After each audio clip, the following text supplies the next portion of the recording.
Olá, meus queridos, como estão vocês? Sejam bem-vindos a mais uma fantástica review do material dos Trovadores Modernos, com, dessa vez, como é que chama? Fizban's Treasury of Dragons, então, a tesouraria dos dragões do Fizban, ou algo do gênero. Não é bem um material dos Trovadores Modernos, eu acho que eu me expressei mal, mas enfim, vocês entenderam. Então sejam bem-vindos a essa incrível análise que a gente vai fazer, como prometido. Como de costume, a gente vai trazer uma certa elaboração sobre os aspectos. Dessa vez eu decidi reunir de uma forma um pouco diferente, ou seja, primeiro eu vou dar uma passada no conteúdo como um todo, vou dar uma olhada nos tópicos de introdução, comentar um pouco sobre ele no geral. Depois a gente vai dar uma olhada em alguns aspectos específicos. Eu também já tive o cuidado de trazer tudo traduzido, de certa forma. Eu vou assumir que não foi exatamente a melhor tradução do mundo. Ela foi auxiliada pelo Google Tradutor, em alguma medida. Eu não me envergonho de dizer isso, porque eu não tenho o tempo para ficar fazendo isso, certo? Então, eu espero que vocês compreendam. Eu conto profundamente com a sua compreensão nesse aspecto. Sem mais delongas, vamos dar uma entrada. Vocês já devem estar vendo aqui, a gente vai falar sobre os tópicos. Esse aqui é um índice resumido do que se trata o novo livro. Então ele abre com uma elegia ao primeiro mundo, que fala uma grande lore do multiverso de D&D. Do que isso se trata? Bom, isso se trata muito simplesmente do universo cinematográfico Marvel fazer um certo sucesso, de séries como WandaVision, Loki e enfim... toda aquela parte do Doutor Estranho que mexe com o multiverso está fazendo muito sucesso, e aí a Wizards of the Coast quer pegar um pedacinho desse bolo delicioso que é as aventuras em multiversos, que tem feito sucesso com a juventude. Que mais? Também é um jeito deles trazerem sob uma bandeira mais unificada todo o material que eles têm, uma grande riqueza, claro, de conteúdo. São diversos mundos e universos que podem ser unificados sob o banner do multiverso de Dungeons and Dragons. E isso permite, é claro, dar uma abertura maior para que as pessoas usem os seus mundos próprios. Eu acho que eles perceberam que não tem como evitar o homebrew a esse ponto. A criação de material caseiro se tornou meio que o standard para D&D. As pessoas não querem mais necessariamente jogar nos Reinos Esquecidos, elas não têm um deslumbramento com a lore do mundo. São cenários que muitas vezes ficam ultrapassados para gerações novas. Eberron também, por mais legal que seja, todo mundo já teve a sua cota de Eberron também. E com isso as pessoas vão fagocitando certos pedaços que elas gostam de um cenário, do outro, e colocam no delas. E a lore do primeiro mundo, né, da forma como um primeiro mundo de D&D se fragmentou em todos os outros, ou seja, como o primeiro cenário existente originou e inspirou os demais. Eu acho que é uma versão poética bonita, um jeito legal de abordar esse assunto e de passar a tocha adiante. Que mais? Eles falam sobre criação de personagem. Eu não quero dar spoiler, mas ficou péssimo. Bom, eu acho que isso é um spoiler. Magias dracônicas também profundamente desapontadoras, mas enfim, o que se esperava? Eu vou ser bem sincero, eu não sei mais o que esperar da Wizards. Todo o material que eles lançam tem um índice de sucesso fantástico em me desapontar. Eu não sei se as minhas expectativas são muito altas, devem ser, mas enfim, eu acho que se você ganha milhões para produzir jogos, você tem que fazer isso direito. Que mais? Dragões no jogo é uma sessão bem interessante, para ser bastante sincero. Eu gostaria, na verdade, que eles tivessem focado mais só nisso e deixado isso um pouco mais único. Porque uma abordagem muito comum que eles têm agora é a de trazer tabelas de evento aleatório, tabelas de característica aleatória, tabelas de não sei o que aleatório. Eu entendo de onde vem isso, tentar trazer uma rejogabilidade, uma versatilidade, mas não vale a pena. Eu não estou pagando por uma tabela de evento aleatório, certo? Eu estou pagando por uma experiência única, imersiva, interessante, que me prenda na uma vez que eu vou jogar a aventura, não nas 500 vezes que eu não vou jogar. Então eu acho que isso é um certo desarranjo da visão do produto. A Wizards, enquanto empresa, ela está perdendo o foco do que é o produto dela. Ela não está vendendo New Game Plus, não existe isso em D&D. Ela não está vendendo outra coisa do gênero. Ela está vendendo uma aventura que é jogada uma vez por um grupo de pessoas. Vez ou outra, um mestre pode reciclar aquela aventura com outro grupo. Isso não é muito comum, certo? Vez ou outra, um jogador pode querer jogar mais de uma vez aquela aventura. Isso não é a norma, certo? Isso é a exceção. Enfim, Interpretando Dragões é bacana, traz algumas dicas legais. Tem também uma seção sobre seguidores, literalmente acompanhantes, né? Como se fossem sidekicks. Encontros, que são encontros que você pode ter relacionados a dragões. Cenários, né? Pequenas mini situações em que eles podem se dar. Alguns ganchos de aventuras e campanhas. De novo, é aquela coisa, eles não são necessariamente ruins, mas eu realmente não quero material aleatório. Eu tenho uma cacetada de material aleatório, de tabelas de eventos aleatórios que eu posso achar em sites, em Homebrewery, no Reddit. Tem várias fontes que eu posso encontrar esse tipo de material. Eu quero algo exclusivo, personalizado, único e impactante. Algo que seja feito não para um dragão vermelho qualquer, pode ter tal e tal característica. Não, eu quero que seja, sei lá, Alastor, sabe? Eu quero que seja um dragão que soe da hora. Não um bicho que tem algumas características aleatórias. Isso eu faço, isso eu consigo fazer.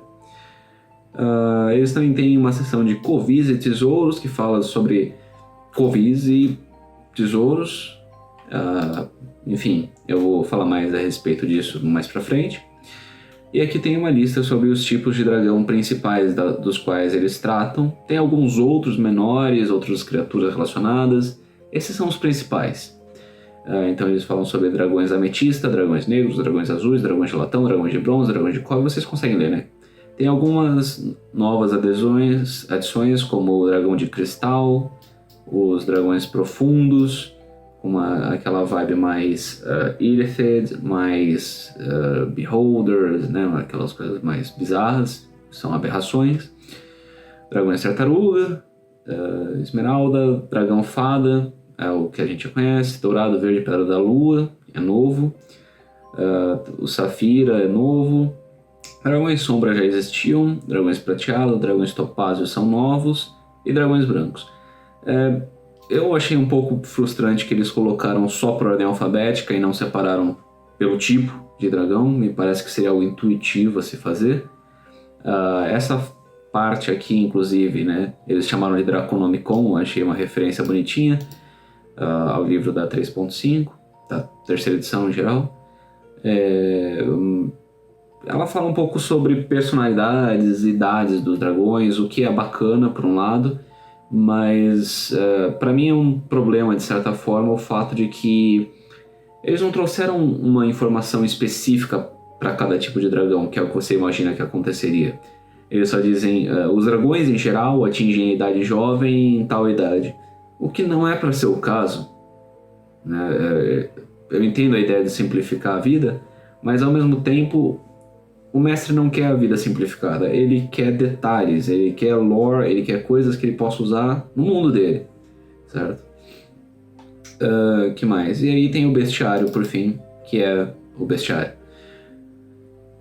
Bom, pra gente começar a nossa análise das raças dracônicas, as opções de sub-raça, na verdade, que eles trazem nesse livro, a questão dos aumentos de pontuação de habilidade, valor de atributo. Enfim, a tradução, como eu disse, foi meio automática, não estava no meu controle, infelizmente, perdão. Meu tempo é finito, é um recurso escasso. Dito isso, eles usam a nova regra mais abrangente de bota mais 2, mais 1 onde você quiser, ou mais 1, mais 1, mais 1.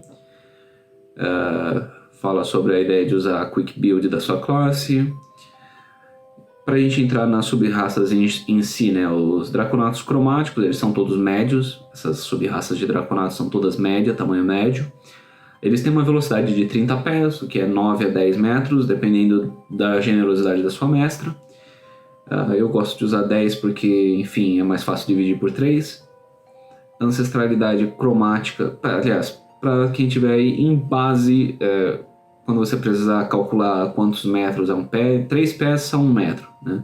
Então, multiplicar por 3, dividir por 3, bem básico, né? Metro é maior que pé, né? Eu acho que isso é só até razoável, um pé é menor do que 1 metro.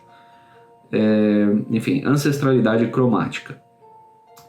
Você tem um ancestral dragão cromático, que ele concede uma afinidade mágica especial, escolhe um tipo de dragão da tabela de ancestrais cromáticos e determina o tipo de dano por outras características conforme mostrado na tabela.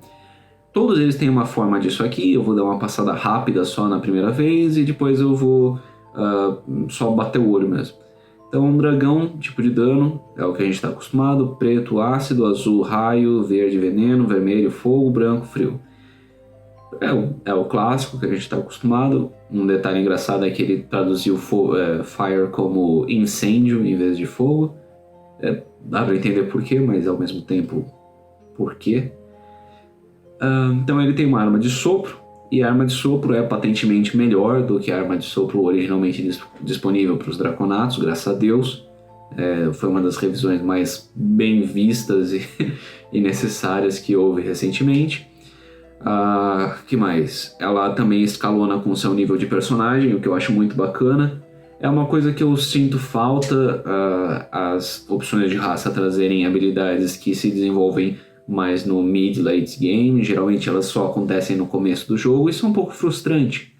Por exemplo, a Aasimar é uma raça patentemente quebrada, e ao mesmo tempo ela tem alguns aspectos que são meio broxantes. Por exemplo, as asas surgem aí por volta do 3º, 5º nível, não me lembro agora.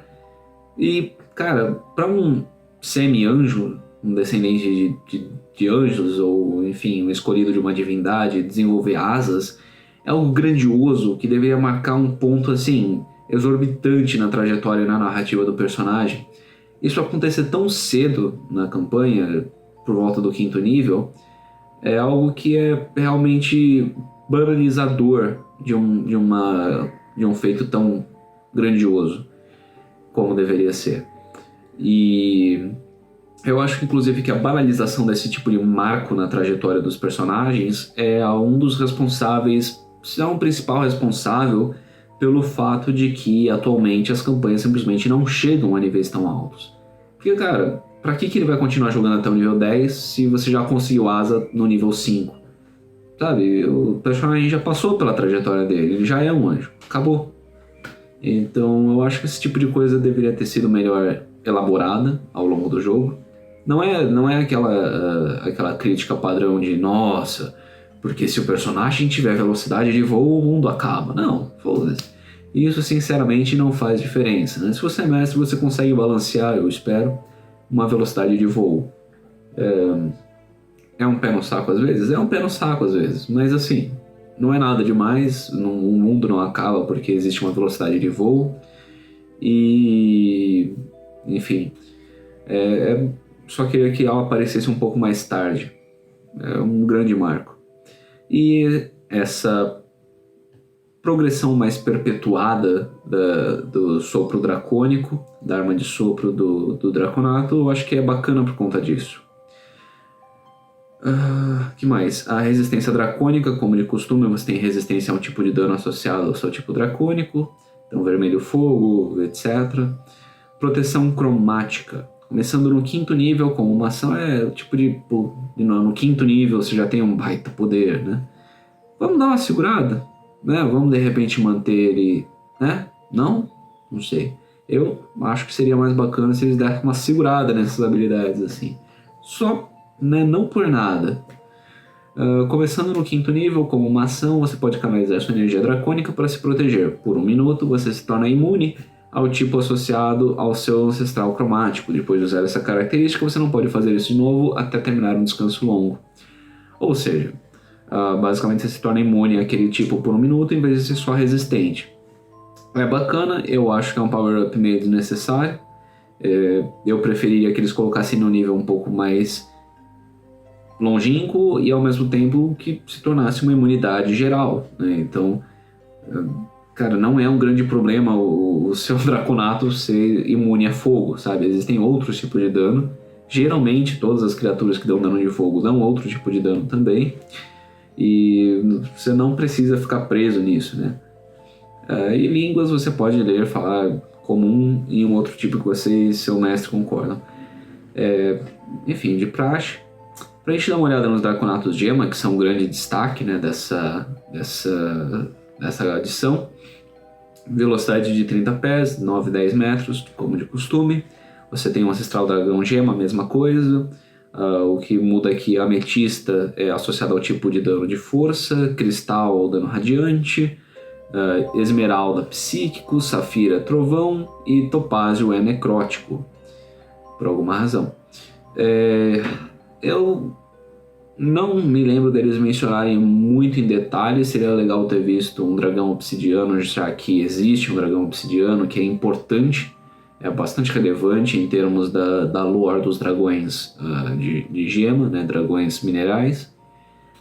Eu gostaria de ter visto isso porque ele é meio que a Tiamat, assim, dos dragões minerais, né? Para quem não conhece essa parte da lore, então você tem os dragões metálicos, que são geralmente bons, os dragões cromáticos, que são geralmente maus, e os dragões de gema, que são geralmente neutros, né? Fazem o meio de campo. Porque são realmente três forças, né? Três partes da natureza, da criação como um todo, né? Que é o bem, o mal e o que tem ali no meio, né? Então eles têm uma arma de sopro igual àquela outra, o dano é associado ao tipo de... né? Aqui você realmente entra num pouco mais... Eu acho que teria sido interessante se eles balanceassem um pouco melhor, porque força, psíquico, trovão, necrótico são tipos de dano que não são tão comumente resistidos quanto força, por exemplo, e eles são danos exóticos, digamos assim. E apesar, né, da forma e tudo mais dar uma mudada, 30 pés de comprimento, 5 de largura, uma linha, né? E aqui é um cone. O dano ser o mesmo, eu acho, pra mim, é um pouco agravante, né? Até porque, em geral, você usa a sua arma de sopro contra um inimigo. Você não vai ter, tipo, 4, 5 enfileirados mesmo, então não importa ela ser muito comprida ou muito ampla. Mas eu acho que para um tipo de dano exótico ele devia ser menor. Provavelmente um D6 ou um D8 não faria mal aqui. Mas ok, bacana. Resistência dracônica, o tipo de dano. Aqui uma habilidade correlata, né? Mente psionica correlata à proteção cromática. Então você se tornava imune. Aqui você ganha uma telepatia até 30 pés, né, 9 metros. Só que você se comunica mentalmente, não quer dizer que você se comunica... você se comunica através da sua mente, ou seja, você fala com a criatura através da sua mente. Então você precisa falar a mesma língua que ela. É diferente de você se comunicar diretamente mente com mente, sabe? Que mais? No sentido de que a sua mente entende o pensamento, né? Você está falando por pensamento, não. Aqui você está transmitindo uma mensagem pela mente. Então é preciso que a mensagem esteja na língua do ouvinte. E aqui tem umas habilidades simplesmente a mais, né? Talvez essa aqui até a gente possa dizer que é correlata, já que dura 1 minuto, e a outra é que é a mais, né? Mas de qualquer forma, os dragões gema simplesmente têm essa vantagem absoluta que é tipos de dano extremamente exóticos, o que é bom e mal, porque a resistência também vai ser menos relevante, mas eu acho que dar bastante dano é mais importante nesse sentido. E o voo da gema, um nome horrível que ficou em português, espero que eles mudem, na tradução não seja essa, mas enfim, você manifesta asas espectrais e pode voar por 1 minuto, né? Isso é não muito bacana, eu acho. Eu não gosto muito dessa ideia de asas espectrais. Voar é da hora, né? Não me entenda errado. Voar é muito bacana. Eu só não entendo realmente por que eles colocam as asas surgindo no dragão gema. Isso seria muito mais conveniente para um dragão cromático, que é biológico, e dá umas habilidades mais telecinese para os dragões gema, né? Enfim, essa habilidade aqui do voo, eu não gosto muito quando eles colocam asas espectrais. Por quê? Isso existe por um motivo e um motivo apenas, que é simplificar a sua vida. Então, se eu vou brotar asa, eu preciso ter uma armadura especial, precisa ser diferenciada, eu vou ter que pagar mais, como que o mestre vai lidar com isso? Então são asas espectrais, não precisa adaptar a armadura. Eu acho isso meio broxante, eu não quero asas espectrais, eu quero asas físicas, né? Mas é só narração. Tá, mas pra mim é broxante. Pra você talvez não seja, pra mim é bastante broxante. Por fim, draconatos metálicos, idioma a mesma coisa, draconato metálico. Velocidade 30 pés, a mesma coisa. Ancestralidade que dá um tipo de dano. Então, latão fogo, bronze raio, cobre ácido, ouro fogo, prata frio. Eu gostaria que os dragões metálicos fossem um pouco mais únicos. Eu não gosto do fato de que os dragões metálicos são simplesmente dragões cromáticos com poder a mais. Isso pra mim é meio broxante em termos de narrativa. Eu gostaria que eles fossem um pouquinho mais diversificados, né? Realmente não tivessem tanta sobreposição. Mas enfim, aí você ganha uma arma de sopro desses tipos aqui tudo bem, porque enfim, é basicamente exatamente a mesma coisa que tinha nos anteriores, só que com a área, né? A área era dos dragões gema, e os tipos de dano são basicamente os dos dragões cromáticos, ácido, fogo, etc. Então é meio que uma mistura dos dois. Resistência dracônica, né? Resistência ao tipo de dano. Mente psionica, voo da gema. Ok, eu cometi um pequeno erro aqui. Eu vou editar isso aqui, eu volto em um segundo. Bom, eu descobri o problema. Eu sou uma besta, eu estava olhando no lugar errado. Aqui embaixo tem a arma de sopro metálico. Então é uma arma de sopro adicional que você tem acesso, assim como acontece com os dragões metálicos, que tem acesso a uma arma de sopro adicional. As opções são de sopro enervante e o sopro repulsor. Tá difícil. Então o sopro enervante ele basicamente incapacita a criatura, o sopro repulsor, por outro lado, ele já empurra para longe. Então acho que é algo meio... enfim, entra na área do monge, né, de incapacitar o alvo. É bacana, são opções bacanas. Eu acho um pouco forte para algo tão cedo, você incapacitar os alvos. Mas pelo menos abre margem, eu acredito, para uma série de outros tipos de narrativas. Por exemplo, você pode ter um inimigo com um nível de desafio 1 ou 2 que seja um sequestrador eficiente, afinal de contas ele tem uma arma de sopro enervante. Acho que dá margem para uma narrativa bacana de um draconato metálico bom que na verdade sequestra pessoas. Ou talvez ele sequestre por um bom motivo, sei lá, fica a seu critério. Línguas, a mesma coisa de antes. Agora para a gente dar uma olhada nas classes dracônicas. Então as variantes, os subclasses que surgiram com esse novo guia. Patentemente as pessoas ficaram em geral decepcionadas com elas. Não foram adições tão bem-vindas quanto poderiam ser, foram oportunidades um pouco desperdiçadas. Então, para a gente dar uma olhadinha aqui na subclasse de monge, o caminho do dragão ascendente, o nome é bacana pelo menos. O deus dragão Bahamut é conhecido por viajar pelo plano material disfarçado de um jovem monge, e a lenda diz que ele fundou o seu primeiro monastério do caminho do dragão ascendente com esse disfarce. O ensinamento fundamental dessa tradição sustenta que, ao emular dragões, o monge se torna uma parte mais integrada do mundo e de sua magia. Ao alterar seu espírito para ressoar com o poder dracônico, vocês podem achar engraçado, mas é que a câmera está exatamente na minha cara, na frente do texto. Então torna uma tarefa consideravelmente mais árdua a ler. Que mais? Integrada do mundo e de sua magia. Ao alterar seu espírito para ressoar com poder dracônico, os monges que seguem essa tradição aumentam sua destreza em batalha, reforçam seus aliados e podem até mesmo voar alto com asas dracônicas.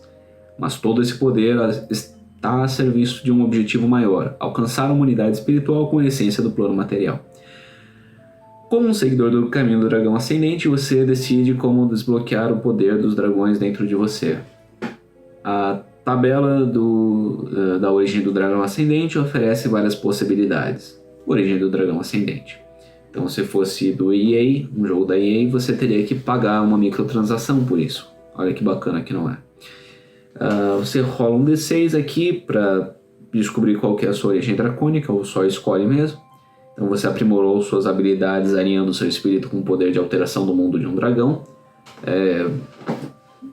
Mais ou menos, quer dizer, um dragão mais ou menos altera o mundo, eu acho. Quer dizer, eles especificam aqui nesse guia que a magia do dragão vem de um vínculo profundo com a essência primeira do plano material, da natureza em si. Então é uma explicação bonita, mas meio que não se reflete muito na criatura. Um dragão pessoalmente teve um papel ativo na formação da sua energia interior. Outra coisa que eu não curto muito é a banalização de dragões em cenários. Eu não sou muito adepto disso, o meu não tem isso. Você estudou em um mosteiro que remonta a séculos ou mais a instrução de um único dragão ou um deus dragão. Ou seja, a forma, né, se você quiser adaptar o Bahamut no seu mundo. Você passou longos períodos meditando na região ao redor do covil de um dragão antigo, absorvendo a magia ambiental desse covil, bacana, cabível. Você encontrou um pergaminho escrito em dracônico que continha novas técnicas inspiradoras, então acho que para o seu Kung Fu Panda interior. E depois de um sonho com uma cria dracônica de 5 cabeças... Não, 5 mãos. 5 mãos mesmo, estava pensando se ele tinha traduzido errado, mas é 5 mãos. Você acordou com o sopro místico dos dragões. Incrível. Habilidades. Discípulo dracônico. No terceiro nível, você pode canalizar o poder dracônico para ampliar sua presença e imbuir seus ataques desarmados com a essência do sopro de um dragão. Você ganha os seguintes benefícios. A presença dracônica. Se você falhar em um teste de carisma, intimidação ou carisma persuasão, você pode usar sua reação para rolar novamente o teste, conforme você atinge a poderosa presença de dragões. Uma vez que esse recurso transforma um fracasso em um sucesso, você não pode usá-lo novamente até terminar um descanso longo.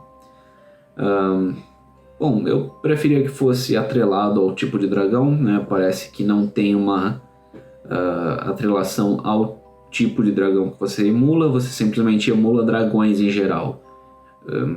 Pra mim não é tão legal, mas enfim. Então isso aqui, carisma e intimidação por conta de dragões cromáticos maus e carisma persuasão por dragões bons com metálicos, né?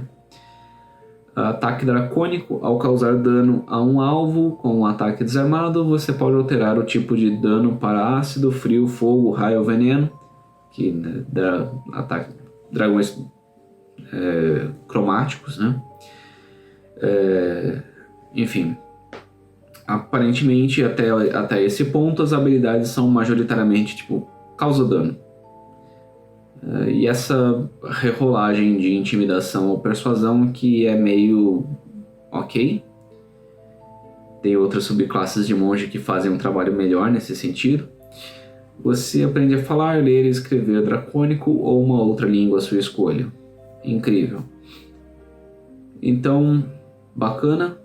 Isso é show de bola. Lembrando que isso aqui...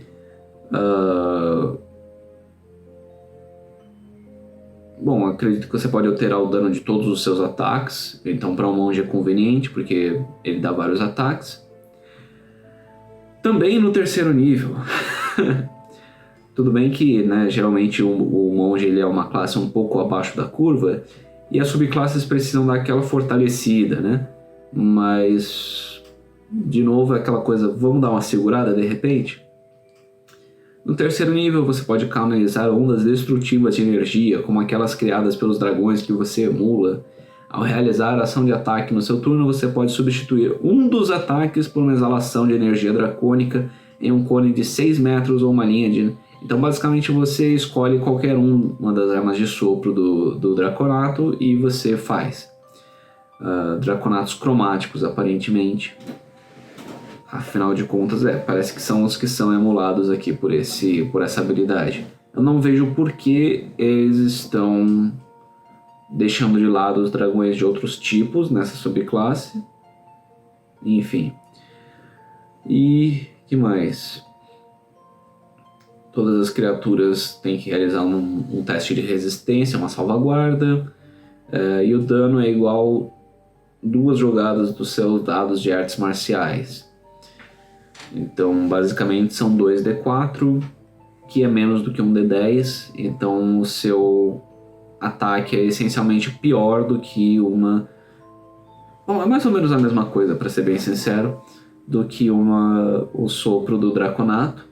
No nível 11, esse recurso aumenta para 3 jogadas do seu dado de artes marciais, então o dano aumenta bastante, porque a esse ponto, primeiro, o seu dado de artes marciais já aumentou, e segundo, são 3 dados, né? Então aumenta exponencialmente o dano. Talvez ele pudesse escalonar de uma forma mais... Bom, talvez possamos considerar que ele já escalona de uma forma mais suave, já que enquanto isso ele também está aumentando por conta do dado, né, em si. E você pode usar esse recurso número de vezes igual ao seu bônus de proficiência, né? É aquela tendência que eu acho meio cabaça dos materiais novos de atrelar as coisas ao bônus de proficiência. Isso facilita para você fazer multiclasse e tal. Só que sob essa perspectiva de liberdade de escolha, você tira a relevância da escolha. Então, até então é muito bacana você fazer uma multiclasse, especialmente quando ela funciona, né?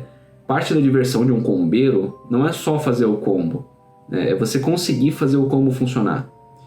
Eu não sou essencialmente um combeiro, mas eu acabei aprendendo o mindset combeiro. E a questão é divertido você fazer uma multiclasse difícil funcionar. Você fazer uma multiclasse só por fazer uma multiclasse não é divertido.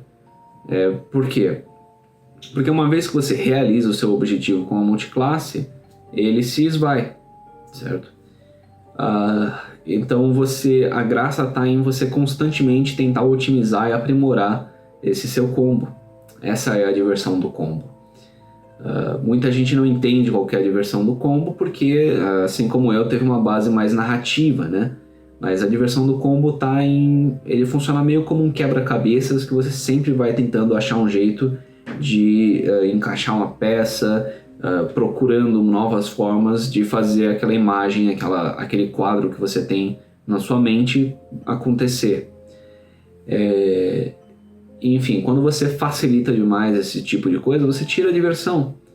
Então, por exemplo, um orc mago até então ele é divertido porque ele é interessante, ele é significativo, porque em geral assume-se que orcs não podem ser magos com muita facilidade. Então aquele orc ser mago tem uma importância.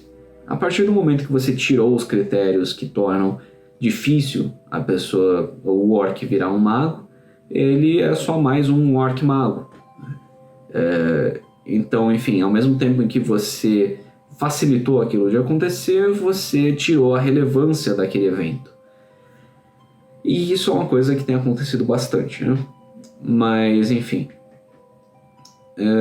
Aí você pode usar um número de vezes igual ao seu bônus de proficiência, o que é bastante já. E se você não tiver nenhum uso disponível, você pode gastar 2 pontos de Ki para usar esse recurso novamente, o que é mais do que justo. Eu acho interessante esse tipo de adição, né? Que você pode... você tem o recurso e você pode usar ele de graça X vezes. Mas você pode continuar usando se você gastar um recurso. Então isso é bacana, eu acho isso interessante. Isso é uma adição que eu achei legal, construtiva nos materiais recentes. Asas abertas no nível 6, né, no 6º nível, ao usar o seu passo do vento, etapa do vento é fogo, você pode desdobrar asas espectrais dracônicas das suas costas, que desaparecem no final do seu turno. Enquanto as asas existirem, você terá uma velocidade de voo igual à sua velocidade de caminhada. Você pode usar esse recurso, número de vezes igual ao seu bônus de proficiência, e você recupera todos os blá blá blá. Então, é uma coisa que é muito estranha dessas subclasses, que elas são supostamente dracônicas, mas elas combam muito pouco com os draconatos em si. Você imagina que essas classes seriam especialmente boas para draconatos, só que elas não são, na verdade. Elas são meio ruinzinhas, para ser bem sincero. Então você já tem asas que você não vai precisar usar tantas vezes assim no dia.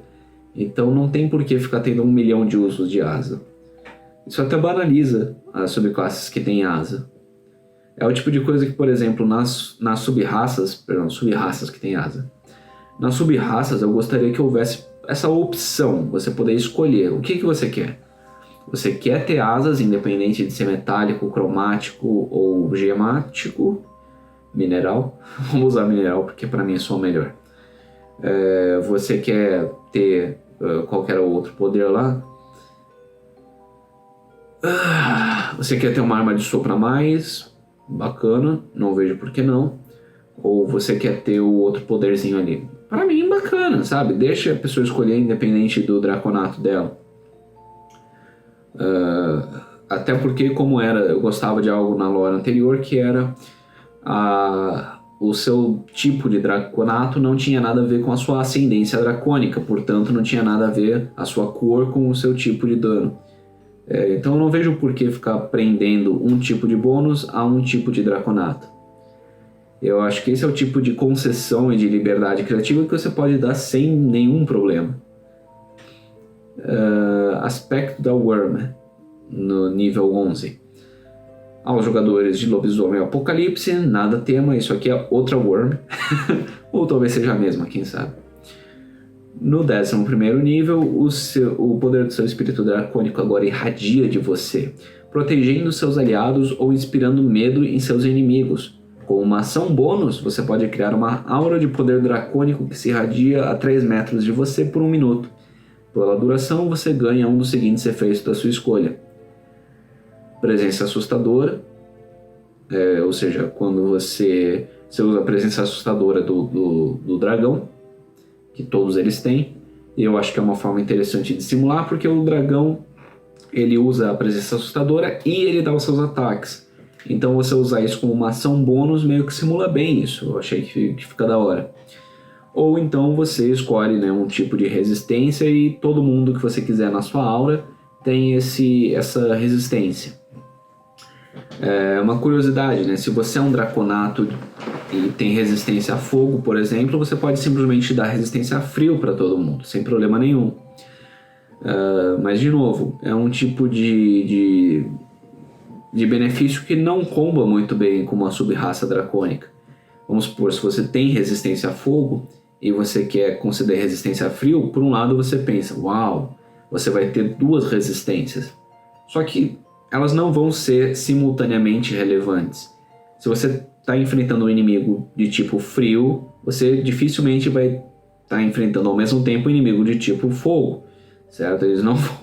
Você não vai ter esses 2 tipos de dano simultâneos, né? Então é até besteira ter as 2 resistências. E se você estiver enfrentando um inimigo de tipo fogo e você tem a resistência a fogo, você não vai receber esse benefício. Você pode garantir para os seus aliados, o que é a coisa sensata a fazer, mas você não vai ter o benefício para você mesmo, o que é um pouco, enfim, curioso, para não dizer broxante. Aí beleza, você pode usar isso uma vez por descanso longo ou gastar 3 pontos de ki para fazer novamente. E por fim, o aspecto ascendente. No 17º nível, o seu espírito dracônico atinge o auge.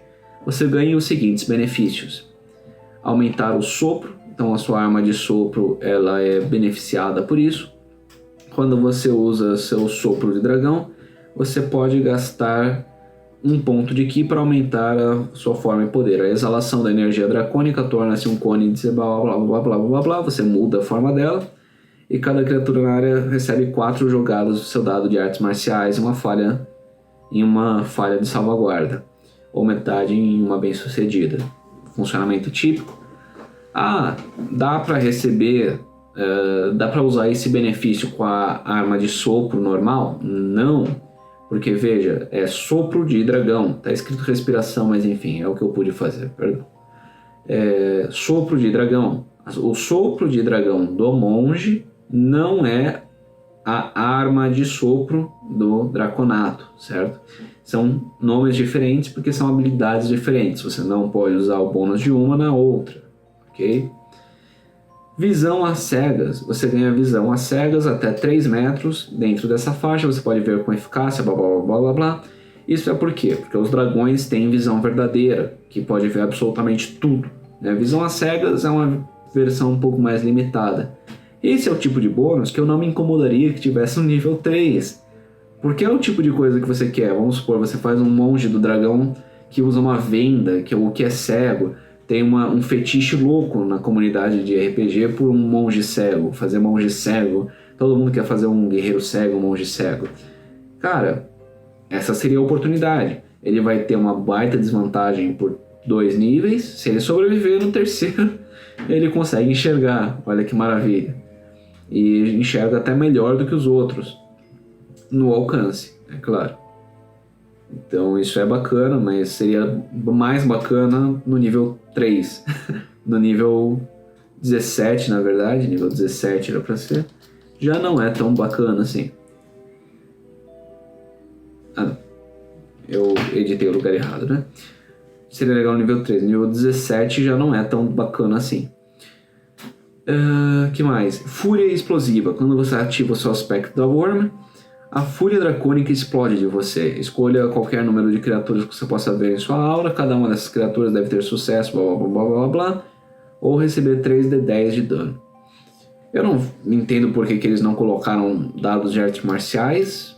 Bom, tecnicamente é a mesma coisa. 3 dados de artes marciais. Só que, enfim, faria a pessoa sentir que... Bom, é que no fim das contas já tá no nível 17 também, né? Então meio que não faz muita diferença, né? É o tipo de coisa que não faria diferença colocar dados de artes marciais, porque não vai mudar a partir daqui, vai ser sempre D10. Mas enfim, às vezes tem uma margem, nunca se sabe.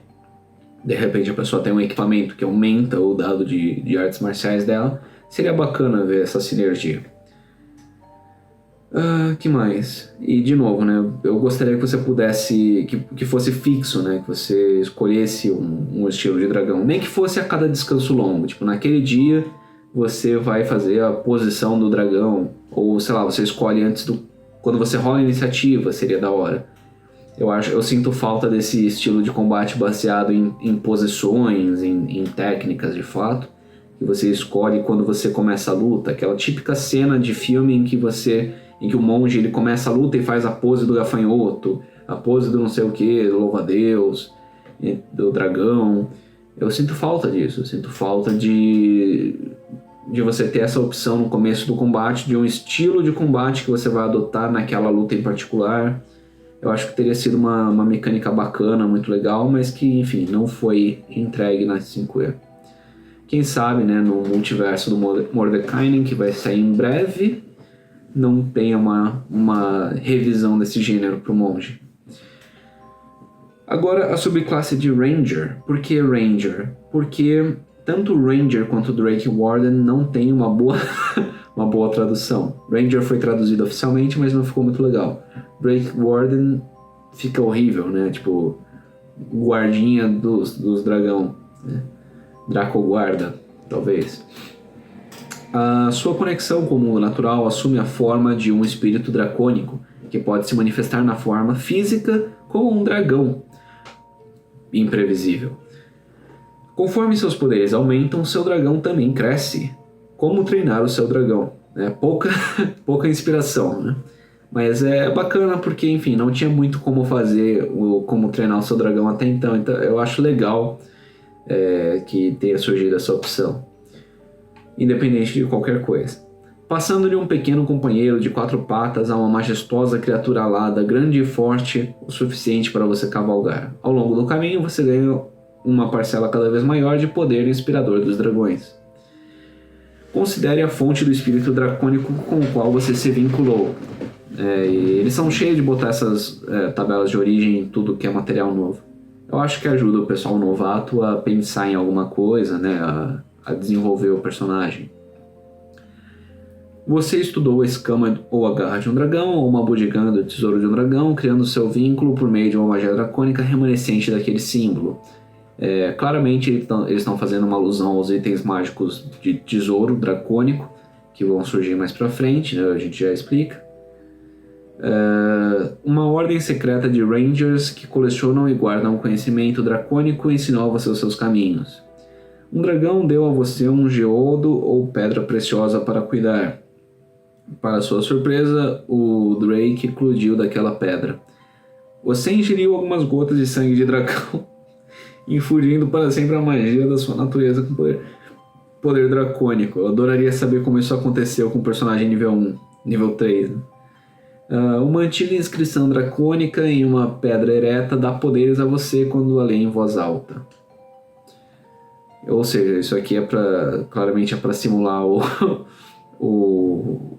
Dovahkiin, né, do Skyrim.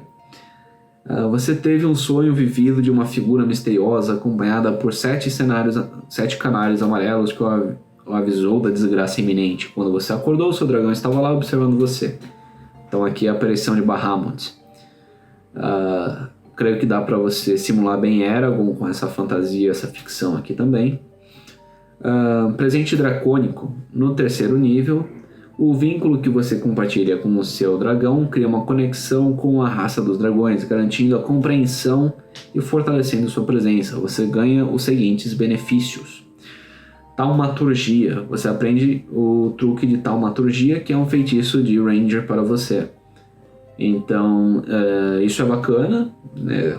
Creio ter um truque a mais é sempre bacana. E Taumaturgia é uma opção que é bem voltada para roleplay, geralmente, porque ele não tem nenhuma aplicação prática de combate. Então é um cantrip bacana para você dar para a pessoa, um truque legal. Língua de dragões. Você aprende a falar, ler e escrever em dracônico ou em uma outra língua da sua escolha, porque sim. Companheiro Drake. Eu não vou superar todas as piadas com Drake que podem ser feitas, apesar de ele ser uma pessoa péssima, né? Então talvez ninguém queira o Drake como um companheiro, né? Certamente às vezes as companheiras dele não querem. Então no 3º nível, com uma ação, você pode invocar magicamente o dragão que está amarrado a você. Ele aparece em um espaço desocupado de sua escolha a menos de 9 metros de você. O Drake é amigável a você e seus companheiros e obedece aos seus comandos. Veja as estatísticas do jogo no bloco de estatísticas do companheiro Drake, que usa o seu bônus de proficiência em vários lugares. Sempre que você invocar o Drake, escolha um tipo de dano listado em sua característica de essência dracônica. Você pode determinar as características cosméticas do Drake, como sua cor, sua textura de escamas ou qualquer efeito visível de sua essência dracônica. Sua escolha não tem efeito nas estatísticas de jogo. Em combate, o Drake compartilha da sua contagem de iniciativa, mas executa seu turno imediatamente após o seu. Ele pode se mover e usar sua reação por conta própria, mas a única ação que executa em seu turno é a ação de esquiva, a menos que você execute uma ação bônus em seu turno para comandá-lo a executar outra ação. Ou seja, exatamente a mesma coisa que um companheiro animal do Beastmaster. Essa ação pode ser uma em seu bloco de estatística ou alguma outra ação. Se você estiver incapacitado, o Drake pode realizar qualquer ação de sua escolha, não apenas esquivar. Eu acho isso um pouco tosco, né? Ou seja, se você estiver lá para comandar ele, ele é inútil. Se você não estiver lá para comandar ele vira uma criatura, um mestre do combate, né? Então, o aspecto de balanceamento eu entendo porque eles fazem isso, e certamente eu entendo a parte da ficção de que a partir do momento que você não está lá para dar ordem, ele não fica esperando a sua ordem, mas ao mesmo tempo é meio tosco ele não fazer uma coisa óbvia quando, né, quando você está acordado. O Drake permanece até que seja reduzido a 0 pontos de vida, até que você use esse recurso para invocá-lo novamente ou até que você morra. Não necessariamente uma curiosidade, você morrer não necessariamente precisa que você seja reduzido a 0 pontos de vida, né? A palavra de poder matar é um exemplo disso. Você morre, você não cai a 0 pontos de vida, você morre. Então não tem salvaguarda de morte, não tem nada, você morre. Qualquer coisa que o dragão estava vestindo ou carregando é deixado para trás quando o dragão desaparece. Depois de convocar o Drake, você não pode fazer isso novamente até terminar um descanso longo, a menos que você gaste um slot de magia de primeiro nível ou superior para convocá-lo. Bacana, show de bola. Aí pra gente saber se isso é bom ou não, a gente precisa olhar para a estatística desse companheiro Drake. Então ele é um dragão pequeno, a classe de armadura dele é 14 mais seu bônus de proficiência, ou seja, começa com 16, depois de 2 níveis vira 17, o que não é nada mal, ela vai até 20, o que é bacana, é uma classe de armadura da hora, e a média, né, o padrão. Eu não sou muito fã de valores arbitrariamente definidos, né? Por que ela ficou 14? Sei lá. Ela ficou 14 porque sim, né? Geralmente uma classe de armadura é baseada em 10 mais destreza, né? O modificador de destreza. O que deixaria ela como 11 mais bônus de proficiência. Esses outros 3 vieram do que? Da escama ser dura? Dificilmente. Afinal de contas, por exemplo, para um draconato padrão, tem esse bônus na CA, que fica 13 mais o bônus de proficiência, mas as escamas dele vão ser um pouco mais duras do que a desse pequeno Drake, né? Então, claramente, 14 foi um valor arbitrariamente definido para a conta bater no final. Eu não gosto muito disso, para mim é preguiçoso. Eu preferia que eles tivessem colocado outros modificadores, enfim. Mas funciona, é simples e funciona. Pontos de vida, 5 arbitrariamente definidos. Afinal de contas, como é uma criatura pequena, o dado de vida dele é um D6 e, portanto, deveria ter 4 pontos de vida. Mais 5 vezes o seu nível de Ranger. Por que não? Que mais? 4 pontos de vida, perdão. 4 mais o modificador de Constituição, o que daria 6, né? Mas eu creio que assim a conta fecha mais bonitinha, porque fica 5, vai de 5 em 5, né? 5 mais 5, 5 mais 10, 5 mais 15, sempre múltiplo de 5, é bacana, né? A conta fecha, os dados de vida não batem, mas enfim, fazer o quê? Velocidade de 40 pés, então, sei lá, bacana, dá pra fazer um scout com ele. Curiosamente, as estatísticas dele colocam ele como uma criatura de nível de desafio por volta de 1/4, pendendo para 1/2. Ele é basicamente o equivalente a um zumbi, mas talvez seja mais forte, um pouco mais forte. E no nível de desafio não tem, né? Eles não colocam nível de desafio, claro, varia bastante, mas no mínimo é 1/4 para meio, o que é bastante forte. Para um grupo de nível 3 ter uma criatura, basicamente ter um jogador nível 1 a mais no grupo. Isso é bacana. Isso sem contar os aumentos, né? Enfim. Que mais? Essência dracônica. Ao invocar o Drake, escolha um tipo de dano: ácido, frio, fogo, raio, veneno. O tipo escolhido determina a imunidade ao dano do Drake e o dano de sua característica de Infused Strikes, né? Os golpes infundidos. Ações: morder, o bônus é mais 3, mais bônus de proficiência para acertar. Então ele tem um mais 5 para acertar logo no primeiro uso. Que mais? Tem um alvo, dano de perfuração 1d6 mais o seu bônus de proficiência. Ok? Reações: ataques infundidos. E aqui você vê como ele é bem mais forte em grupos do que uma criatura nível 1/4, né? Ele é até uma criatura nível meio de desafio, porque ele dá esse dano de 1d6 a mais, que é basicamente ter um ataque a mais. É algo que uma criatura, um personagem de nível 5 tem, né? De dar o dobro do dano que ele daria com um ataque normal. Então, basicamente, ele proporciona um dano adicional para uma criatura qualquer que esteja em volta dele. Isso é bacana, isso é bastante forte, né? Não tem nem o que dizer, porque todo turno você vai poder estar dando ali 1d6 a mais de dano. Eu não gosto muito do fato de que ele é bastante dispensável, né? Eu gosto da ideia do Ranger como algo que o companheiro dele é essencial, é vital para ele, não não algo que você usa como um recurso só. E parece que, em geral, as mecânicas de companheiro animal usam essa ficção de que, cara, o companheiro animal é dispensável. Você manda ele para levar porrada na frente e pronto, é um escudo de carne. E aí depois você invoca ele de novo e faz isso de novo e bota o bicho para sofrer.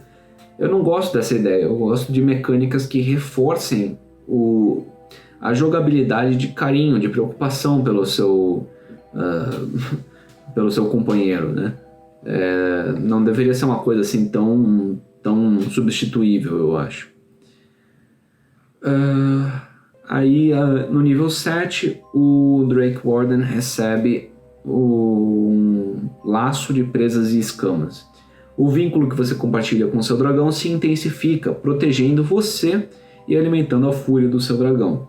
Quando você invoca o seu dragão, ele cria asas nas costas e ganha uma velocidade de voo igual à sua velocidade de caminhada, o que é bacana. Até então ele era uma lagartixa, basicamente. Além disso, enquanto seu Drake é convocado, ou conjurado, invocado, você e o Drake ganham os seguintes benefícios. Montaria Drake. O Drake cresce para o tamanho médio, refletindo sua ligação especial. Você pode usar o Drake como uma montaria se seu tamanho for médio ou menor. Enquanto você está montando no seu dragão, ele não pode usar a velocidade de voo desse recurso. Ou seja, ele pode voar, mas não enquanto você está montado. É um passo gradual, é bacana. Eu gosto dessa ideia de coisas que crescem a passos graduais, isso é bom. Então ele tem a velocidade de voo e você pode montar, só que não os dois ao mesmo tempo. Isso já abre a porta para a próxima evolução, isso é bacana. O ataque de mordida do dragão causa 1d6 de dano extra do tipo escolhido pelo dragão, ou seja, dá um dano a mais. E resistência, você ganha resistência ao tipo de dano escolhido para a essência dracônica do dragão. Então, se você for um draconato, você já tem aí dois tipos de resistência, nada mal. Sopro do Drake, no nível... Vem uma névoa, né? Aquela marola. No nível 11, como uma ação, você pode exalar um cone de 30 pés, 10 metros, de ar prejudicial ou fazer com que o seu dragão o exale. Escolha um dano, blá blá blá blá blá blá. Cada criatura no cone teste de resistência ao receber 8d6 de dano em um teste falho. Esse dano aumenta para 10d6 quando você atinge o 15º nível nesta classe. Sei lá, bacana. Eu acho que a esse ponto a habilidade de sopro de dragão é um pouco super utilizada, né? Já está ficando um pouquinho cansativo. Afinal, agora todo mundo tem um sopro de dragão. É meio chato, eu acho, para ser bastante sincero.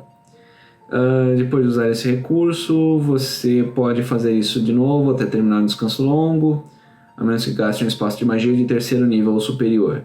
O dano de 8d6 é basicamente uma bola de fogo, que você ganha no nível 11, você ganha a habilidade de usar uma bola de fogo, ou gastar um espaço de magia de 3º nível para fazer uma bola de fogo. Ou seja, basicamente você ganha uma bola de fogo com o seu patrulheiro, né, com o seu ranger.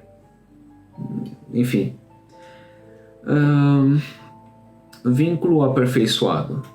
No 15º nível, seu vínculo com seu dragão atinge o auge do seu poder. Enquanto o Drake é convocado, você e o Drake ganham os seguintes benefícios. Mordida potencializada.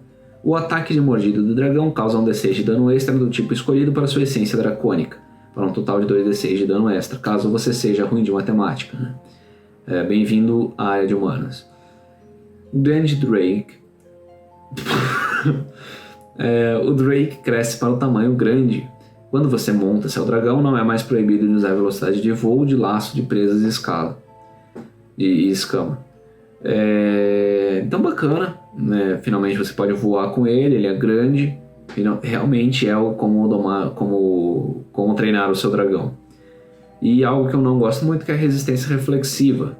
Esse tipo de poder Super Saiyajin dos personagens atualmente. Todo mundo tem essas mecânicas super, como posso dizer, convenientes, né? Então não existe mais a questão de você escolher as suas habilidades e lidar com elas e administrar os recursos ao longo do dia. Não, porque na hora que você precisa você pode ter a habilidade.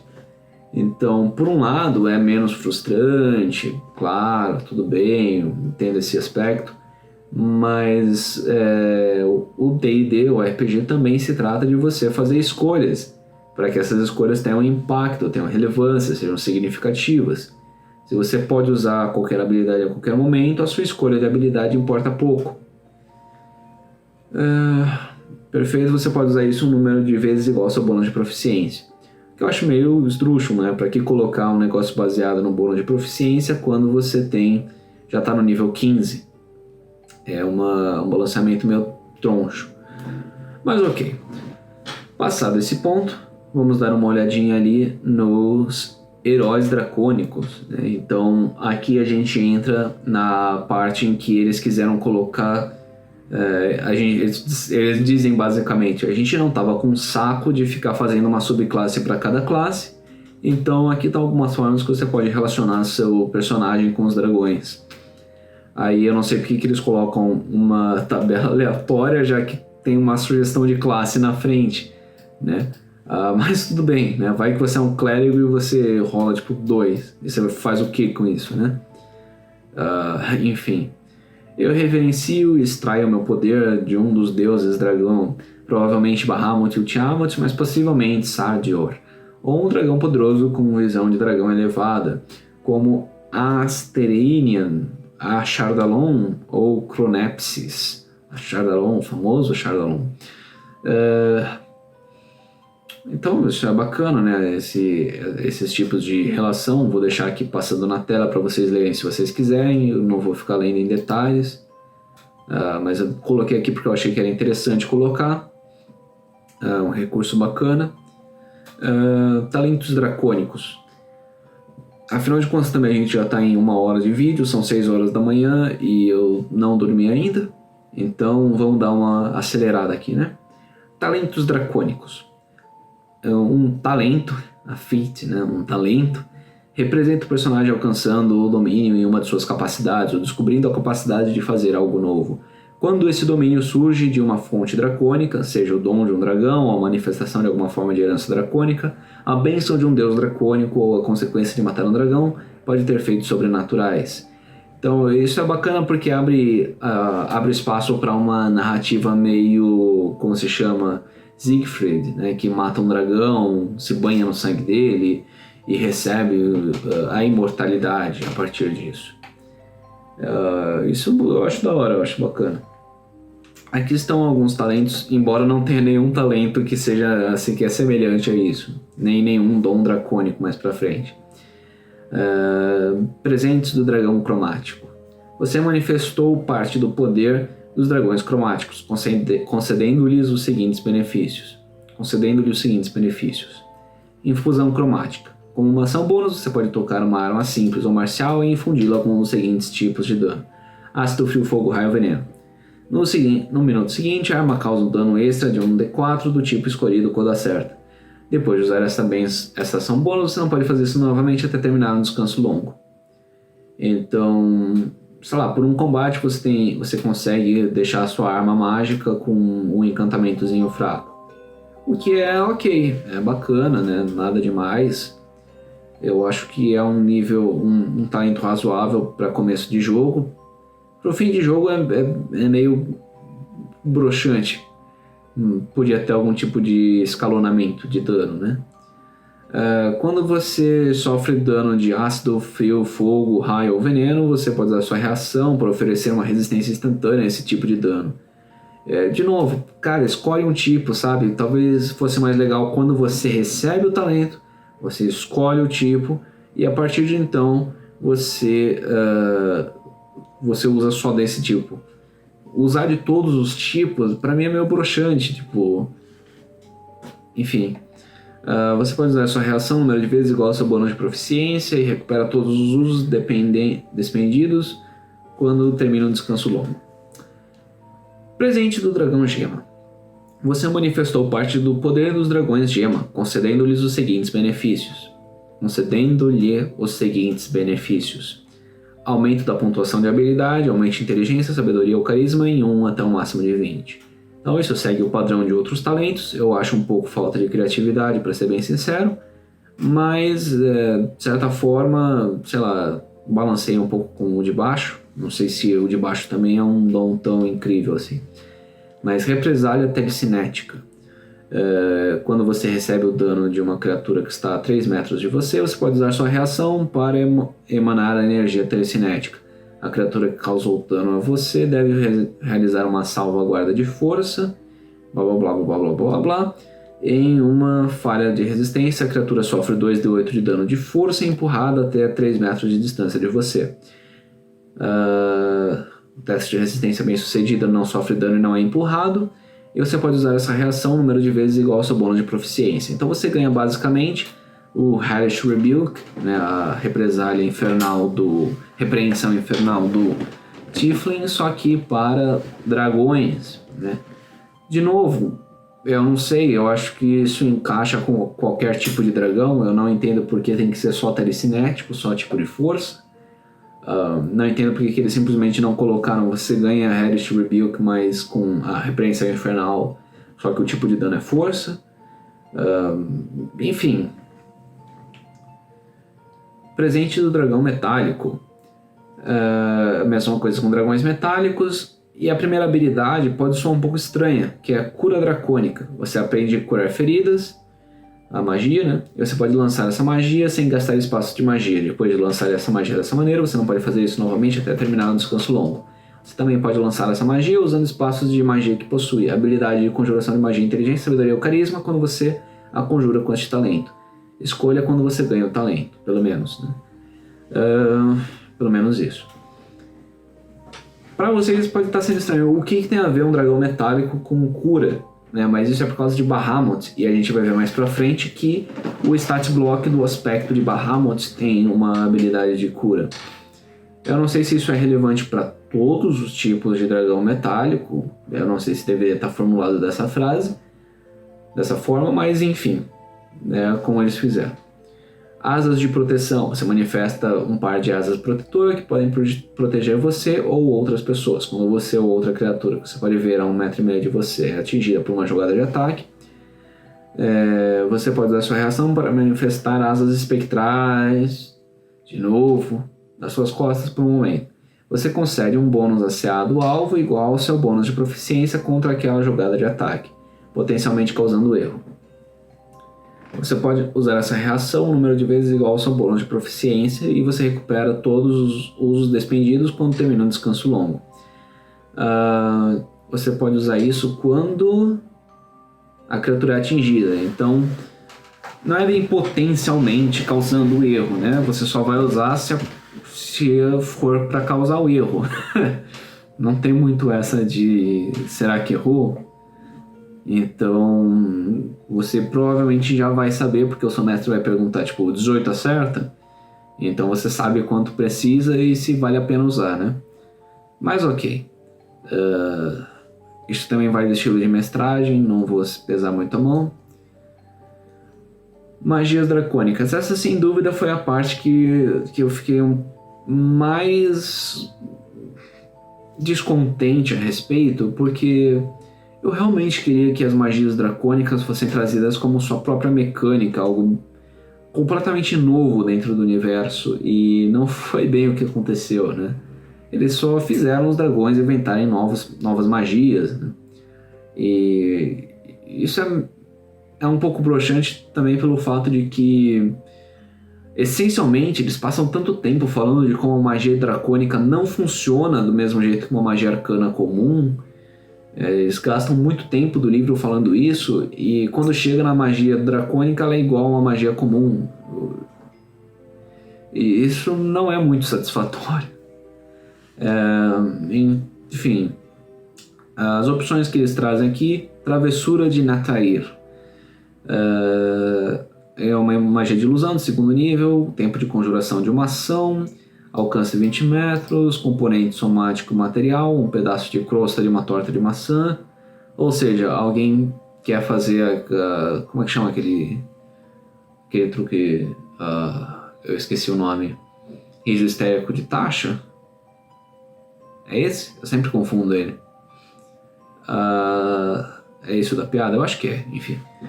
Você preenche um cubo de 6 metros que você pode ver dentro do alcance com magia faérica e dracônica. Natair aparentemente é um dragão fada. Role na tabela da onda de travessura, surto de travessura, para determinar o efeito mágico produzido e role novamente no início de cada um dos seus turnos até que o feitiço termine. Ele é de concentração e dura 1 minuto. Você pode mover o cubo até 3 metros antes de rolar. Então aqui os efeitos são: o cheiro de torta de maçã preenche o ar e cada criatura no cubo deve ser bem sucedida em um teste de resistência de sabedoria, uma salvaguarda de sabedoria, ou ficar encantada por você, enfeitiçada por você, até o início do seu próximo turno. Buquês de flores aparecem ao redor e cada criatura no cubo deve ter sucesso em um teste de uma salvaguarda de destreza ou ficar cega até o início do próximo turno com as flores borrifando água em seus rostos. Cada criatura no cubo deve ter sucesso em uma salvaguarda de sabedoria ou começar a rir até o início do seu próximo turno. Uma criatura risonha fica incapacitada e todos os seus movimentos para se mover em uma direção aleatória. E usa todos os seus movimentos para se mover em uma direção aleatória. Gotas de melaço flutuam no ar, tornando o terreno difícil até o início de sua próxima rodada. Sua próxima curva. Os efeitos, eles não são necessariamente ruins. O que é ruim é o fato de que eles não são de forma nenhuma semelhantes. Alguns deles são bons para roleplay, outros são bons para combate. Geralmente quando você quer usar um, você não quer usar os outros. Então não é o tipo de coisa que você vai gastar um espaço de magia de 2º nível para fazer um efeito aleatório desses acontecer. Até porque se o seu rolê é magia aleatória, você já usou um feiticeiro da magia selvagem e pronto. Isso aqui não é bem útil, sabe? Não é uma magia que as pessoas vão usar. As classes são bardo, feiticeiro e mago.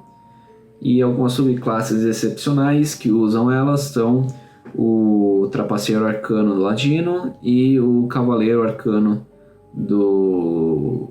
Cavaleiro místico? Cavaleiro arcano do guerreiro.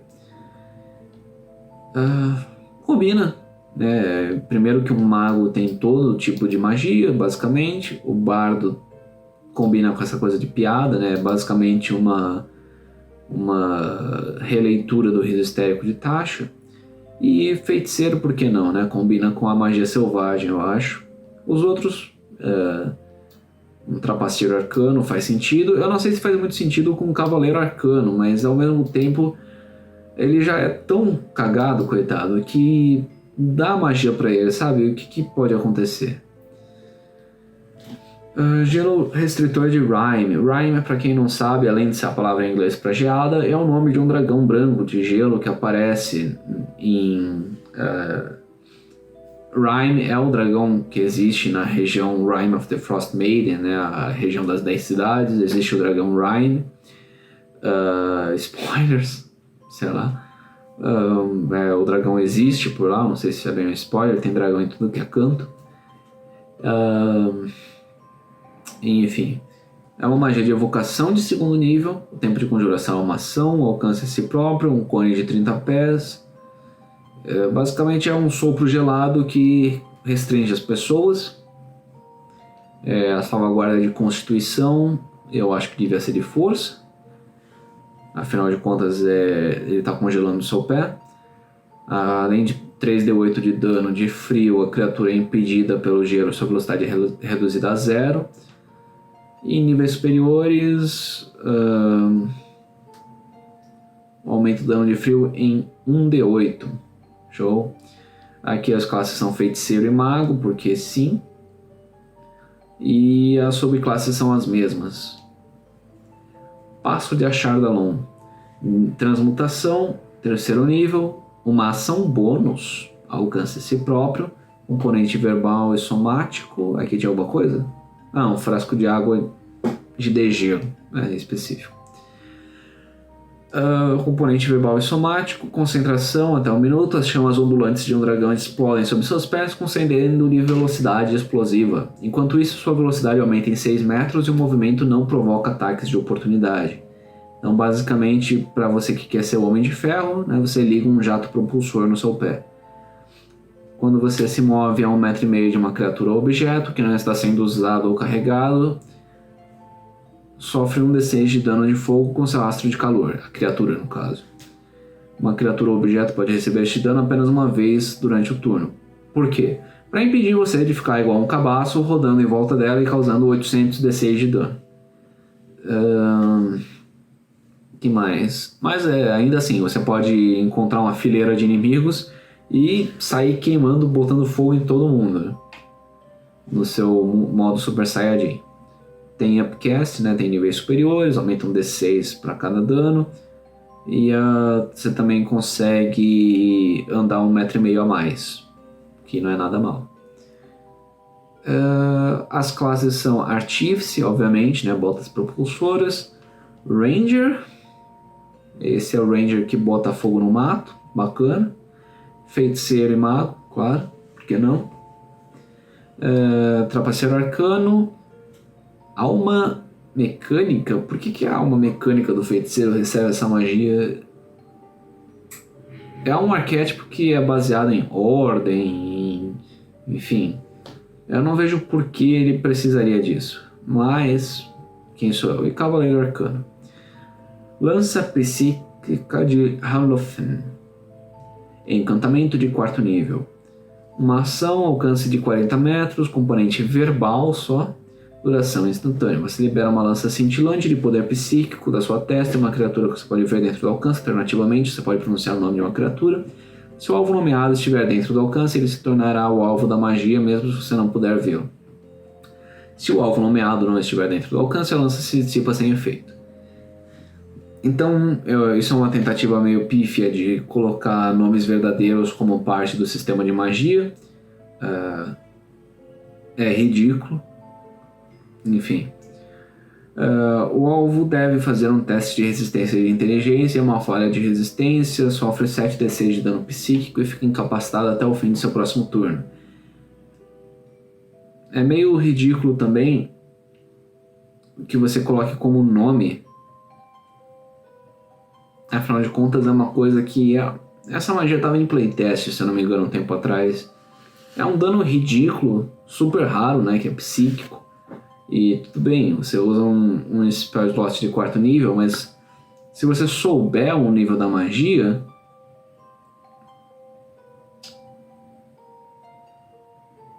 bom, não tem teste de resistência de toda forma, então sem problema. Só em pé, você só não precisa ver, tá? Ok. O alvo fica incapacitado até o início do seu próximo turno. Em um teste de resistência bem sucedido, ele sofre metade do dano e não fica incapacitado. Então é bacana, né? Um tipo de Stunning Strike com todos os golpes de monge instantâneos. É o que está aberto para bardo, feiticeiro, bruxo e mago. Também para feiticeiro da mente aberrante, já é incluso automaticamente na lista de magia dele, né? O trapaceiro arcano e o cavaleiro arcano. Invocar espírito dracônico. Essa magia aqui é de ferrar. Por quê? Você invoca um espírito verbal somático material, um objeto com a imagem de um dragão gravada, vale pelo menos 500 PO. Concentração dura 1 hora. É uma conjuração de 5º nível. Você invoca um espírito dracônico, ele se manifesta em um espaço desocupado que você pode ver dentro do alcance. Esta forma corpórea usa o bloco de estatística do Draconic Spirit, do espírito dracônico.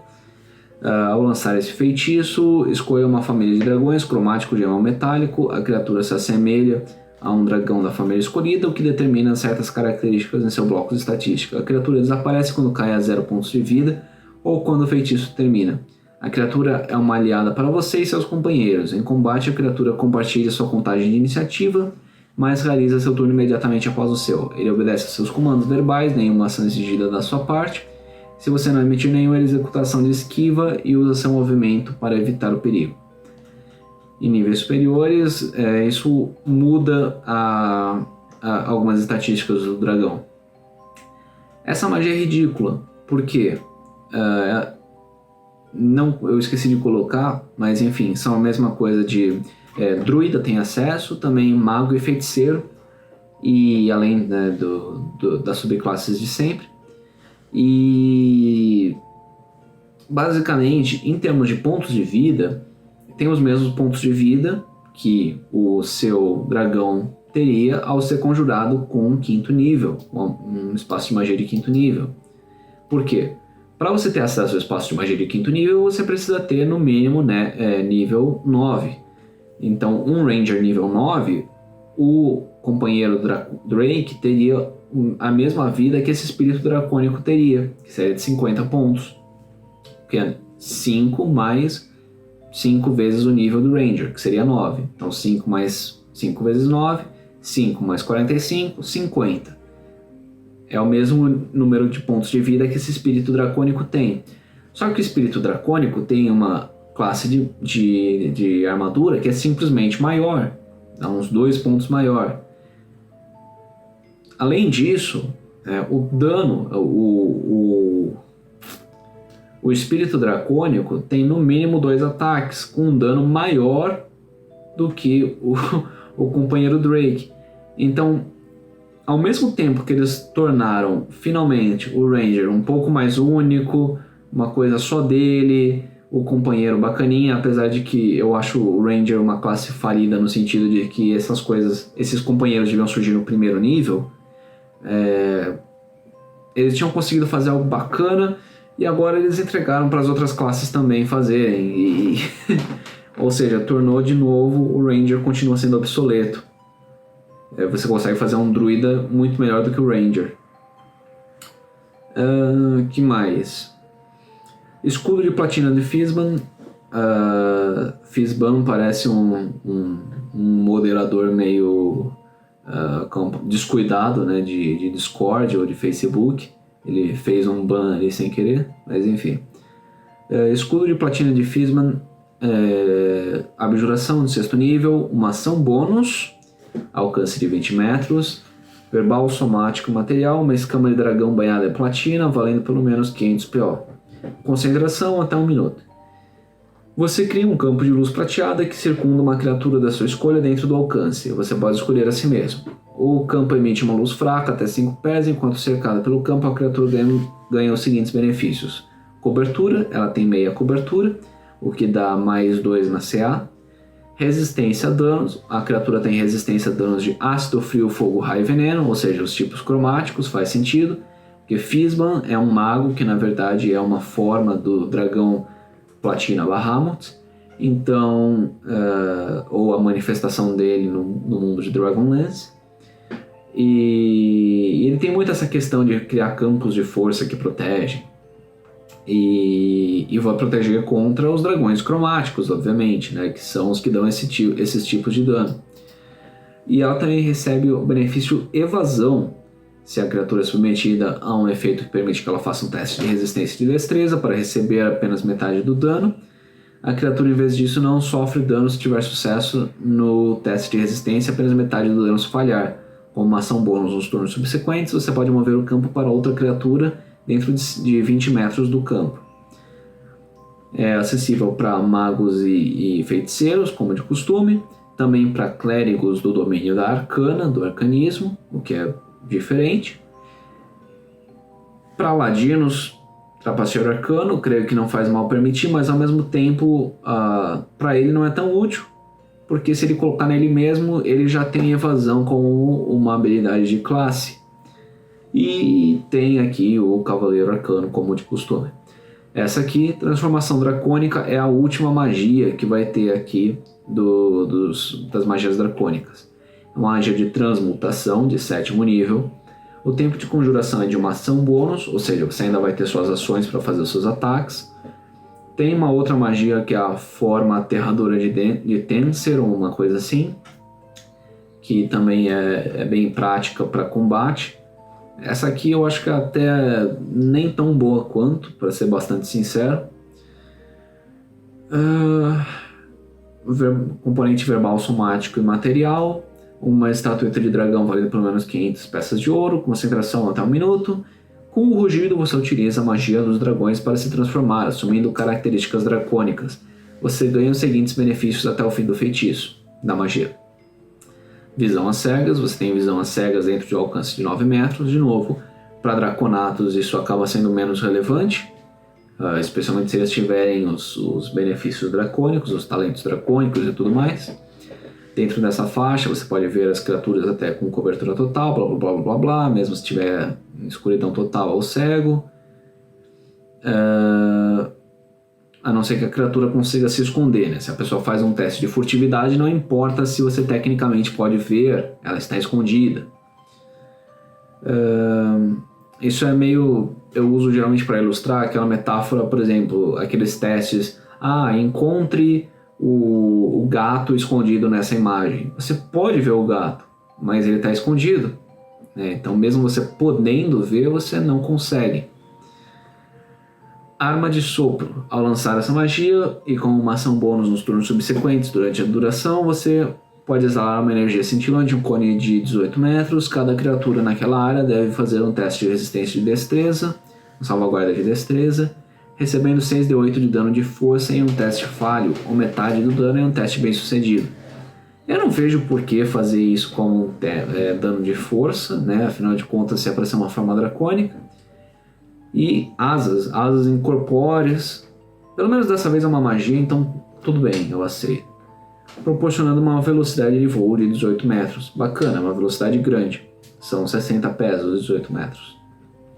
E tanto que esse é o alcance, né? Si próprio, a transformação, e as coisas têm alcance de 60 pés, né? De 18 metros. Classes druida, feiticeiro e mago. O druida não sei se é tão útil, porque afinal de contas ele já se transforma em várias coisas. E subclasses clérigo do arcanismo, ladino trapaceiro arcano e guerreiro cavaleiro místico, cavaleiro arcano. Nossa, a gente só acabou de chegar na metade. Itens mágicos dracônicos. Magnetita de ametista é um item muito raro. Ele te dá alguns efeitos gravitacionais, basicamente. Você reverte a gravidade, a polaridade. Pode voar com ela, tem um impulso gravitacional, todas essas coisas meio telecinéticas, acho que dá para entender a ideia. Tem esse cinto de pele de dragão mais X, né? Então ele dá mais 1, mais 2, mais 3. É um cinto finamente detalhado, feito de pele de dragão. Enquanto você usa, você ganha mais alguma coisa de bônus nas classes de dificuldade das suas salvaguardas, dos seus recursos de Ki, né? É um item para monges. Além disso, você pode usar uma ação para recuperar pontos de Ki igual a uma rolagem no seu dado de artes marciais, o que é bacana. Você não pode usar essa ação novamente até o próximo amanhecer. Então isso é bacana para aumentar o número de pontos de Ki, né? Se o seu mestre acha que tá pesando, o monge não tá prestando tanto na campanha, é um item bacana. Recipiente do dragão ascendente. Esse recipiente pode ser uma garrafa, um chifre, um copo, blá blá blá. Ele produz um líquido, né, e basicamente pode ser água, pode ser hidromel, uísque, azeite, blá blá blá, etc. Ou pode ser uma poção de cura, né? O grau da poção varia, obviamente, com a raridade do recipiente. Uma vez que essa propriedade é usada, ela não pode ser usada até o próximo amanhecer, e uma poção que você cria dessa forma perde as suas propriedades se não for absorvida em até 24 horas. Dragonlance. Esse item é muito bacana porque ele já nos traz, né, o principal item do cenário de Dragonlance como um todo, que são as lanças do dragão. São lanças feitas de um metal de um metal especial, né, que era usado para poder matar taquises, e era usado pelos cavaleiros do dragão, enfim. E elas são forjadas, né, para soldados de infantaria como lanças, e por cavaleiros como piques, né? Mas as propriedades mágicas da arma são as mesmas. Você ganha mais 3 nas rolagens, como de costume, e se você der dano em um dragão, ele recebe 3d6 de dano de força a mais. E além disso, qualquer outro dragão que esteja na sua redondeza, você pode fazer com que ele dê um ataque imediatamente como uma reação. Então esse é um item feito para um domador de dragão, né? um Ranger usando um Ranger Drake Warden usando essa lança, ou um druida, um mago que usa aquela magia de invocar o espírito dracônico, vai se sair super bem, né? Porque vai combar bastante e vai conseguir dar um ataque a mais. Lâmina de Cristal também é muito bacana, porque é derivada de Dragonlance. E para quem já jogou a Maldição de Strahd, sabe que a lâmina solar, ela era, antes de ser uma lâmina solar, ela era uma espada cuja lâmina era feita de cristal, era uma espada especial e tal. E muita gente não sabe de onde que veio Barovia originalmente. Barovia era uma parte, né, desses cenários anteriores, e a espada, né, de lâmina de cristal que se tornou a Sunblade, a lâmina solar, veio dessas lâminas de cristal aqui. E então elas emitem luz do sol, esse tipo de coisa, recuperam vida, enfim. É meio que um toque vampírico, só que com dano radiante, aparentemente. E aí você vê por que ela se tornou uma lâmina solar, né? Porque ela emite luz naturalmente, né? Ela já é meio que emitindo luz do sol. Estatueta canária de ouro do poder maravilhoso é uma referência ao Fizban, né, a uma das formas do Bahamut, que é um monge com 7 canários dourados que viram dragões dourados. Vai estar no aspecto do avatar dele também. Que mais? Você pode invocar transformar ela num canário gigante. Tem uma estatística de canário gigante, eu acho meio esdrúxula, podia ser uma águia gigante e ninguém ia notar. A estatística, eu digo. E tem a forma de um dragão de ouro, né? Ele pode virar literalmente um dragão de ouro e por 1 hora, só que aí você não pode usar essa habilidade por 1 ano. De qualquer forma, ele é amigável, blá blá blá blá, algumas especificações típicas que você espera ali de se zerar os pontos de vida, a transformação é revertida, essas coisas. Joia Rubi do Enredo. O enredo aqui é o enredo da magia, né? A Weave, que permeia o mundo e permite que se use magia. É um item lendário. Ela tem 3 cargas, blá blá blá blá blá. Você pode gastar essas 3 cargas para ignorar componentes materiais com custo. Então é um foco arcano que permite ignorar componente com custo. E você também pode usar magias adicionais de qualquer lista de magia, de qualquer classe. Isso é bacana. Broquel Safira é um escudo, basicamente. E é aquele famoso escudo de repulsão que todo mundo quer usar, mas que não existe, né? Então é um escudo de repulsão, basicamente. Você recebe o dano e depois você né, joga aquela cena do Capitão América contra o Thor, né? Que dá aquela martelada e reverbera para todo lado. Que mais? E você também pode localizar aberrações com ele, o que é bacana. Poção de Majestade do Dragão, isso te deixa um pouco mais intimidador, né? Enfim. São algumas características de dragão que você absorve. O Cachecol de Platina, ele te permite algumas outras habilidades que são recuperar vida, ter mais CA, enfim. Aquele escudo protetor do Bahamut, que a gente já tinha abordado, já tinha falado sobre. E por fim, Aniquilador de Topázio, que, se eu não me engano é o último item mágico desse livro. Ele é basicamente uma arma de fogo, ele é um mosquete, ele é meio que um rifle antimatéria, normal, e ele lança a magia Desintegrar, basicamente. É um item de 2 mãos, então apesar dele ser muito forte, né, também tem o porém dele. Não, tem mais alguns aqui que eu botei por último, é que aquele vinha por último. Caneta Esmeralda é uma que permite conjurar magia escrita ilusória uma vez por descanso, nada demais. Tinta invisível. E Mangual do Tiamat, né, que é uma típica arma de boss fight, né, então ela dá dano adicional de elemento, é uma arma que é como se fosse uma clava com as 5 cabeças de Tiamat, né, e você pode ver aqui que ela tem um poder muito maneiro, que é lançar um monte de arma de sopro em todo mundo que está em volta de você, e cada um recebe de um tipo se você quiser, é muito bacana isso. É um item bem único, eu acho. Aí tem uma parte que são os itens mágicos de tesouros de dragão. Ou seja, fazendo um resumão aqui, né? Esses itens têm alguns estados, que é como funcionam os itens mágicos do cenário do Matt Mercer, por exemplo, né? Então ele tem estágios tipo desperto ou adormecido. Então ele tem adormecido, agitado, acordado e ascendente. E você pode encontrar em lares de dragões qualquer um, dragões jovens, dragões adultos ou dragões ancestrais, né? Esses itens se tornam daquele estado ou ascendem para um novo patamar quando eles passam um ano dentro de uma horda de um dragão, de um tesouro de um dragão de uma categoria igual ou de uma categoria superior a dele, né, essencialmente. Um item normal pode se tornar um item mágico dessa forma, absorvendo a magia do covil do dragão, ou quando o dragão morre tem um grande surto de energia mágica que permite que o item absorva mais intensamente. E aí é bacana porque você precisa de uma definição. O que é o covil do dragão? O que qualifica um covil de dragão? Eu não gostei dessa qualificação de 10 mil peças de ouro ou mais. Ou seja, se tiver 10 mil PO lá, é um covil de dragão. Se não tiver, não é mais.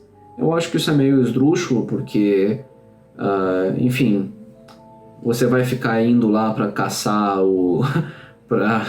para roubar as moedas até que o dragão deixe de ser um covil do dragão, né? O dragão vai ficar de boa na dele enquanto isso. É meio tosco, né? E eu acho que essa questão da magia não devia ser definida por peças de ouro presentes no local. Pô, a presença do dragão é muito além do tesouro que está lá. Apesar dele ser um com o tesouro dele e tudo mais, vai além disso, né? Mas é legal ter essa definição, porque você tem ações de covil dos monstros, tipo o Kraken, e nada define o que é o covil do Kraken, né? Se eu colocar um Kraken no deserto e ele morar lá, aquilo é o covil dele, ele pode usar as ações dele de mexer a água lá, né? Então é muito estranho. E eles também têm umas quirks adicionais que são meio OP, tipo dar vantagem em vários testes, além de todas as propriedades mágicas que já teria normalmente. Sendo bastante sincero, eu preferia que eles fossem um pouco mais conservadores nesse sentido, mas trouxessem itens que eu sinto muita falta, que são como craftar itens com osso de dragão. Eu sinto muita falta desse tipo de mecânica. Dons dracônicos. Isso é basicamente um tipo de bênção que você pode receber de um dragão. Eles têm raridades associadas, em comum raro, muito raro, lendário. E só dragões daquela faixa ou maior podem dar esse tipo de atributo. Então, um dom incomum só pode ser dado por qualquer tipo de dragão. Um dom raro só por um jovem ou mais velho. Muito raro só por um adulto ou ancião. Lendário só por um ancião ou um Great Worm, né? Esses dons são um familiar dracônico, que é um pseudo-dragão que pode usar um ataque como uma reação no lugar de um dos seus ataques no seu turno. Isso é bacana. Um renascimento dracônico, que você vira draconato, meio X. Não sei porque que isso é um dom. Língua dracônica, você aprende a falar dracônico, ler e escrever. Você também pode usar a taumaturgia para aumentar sua voz, mas é o único uso de taumaturgia que você pode usar.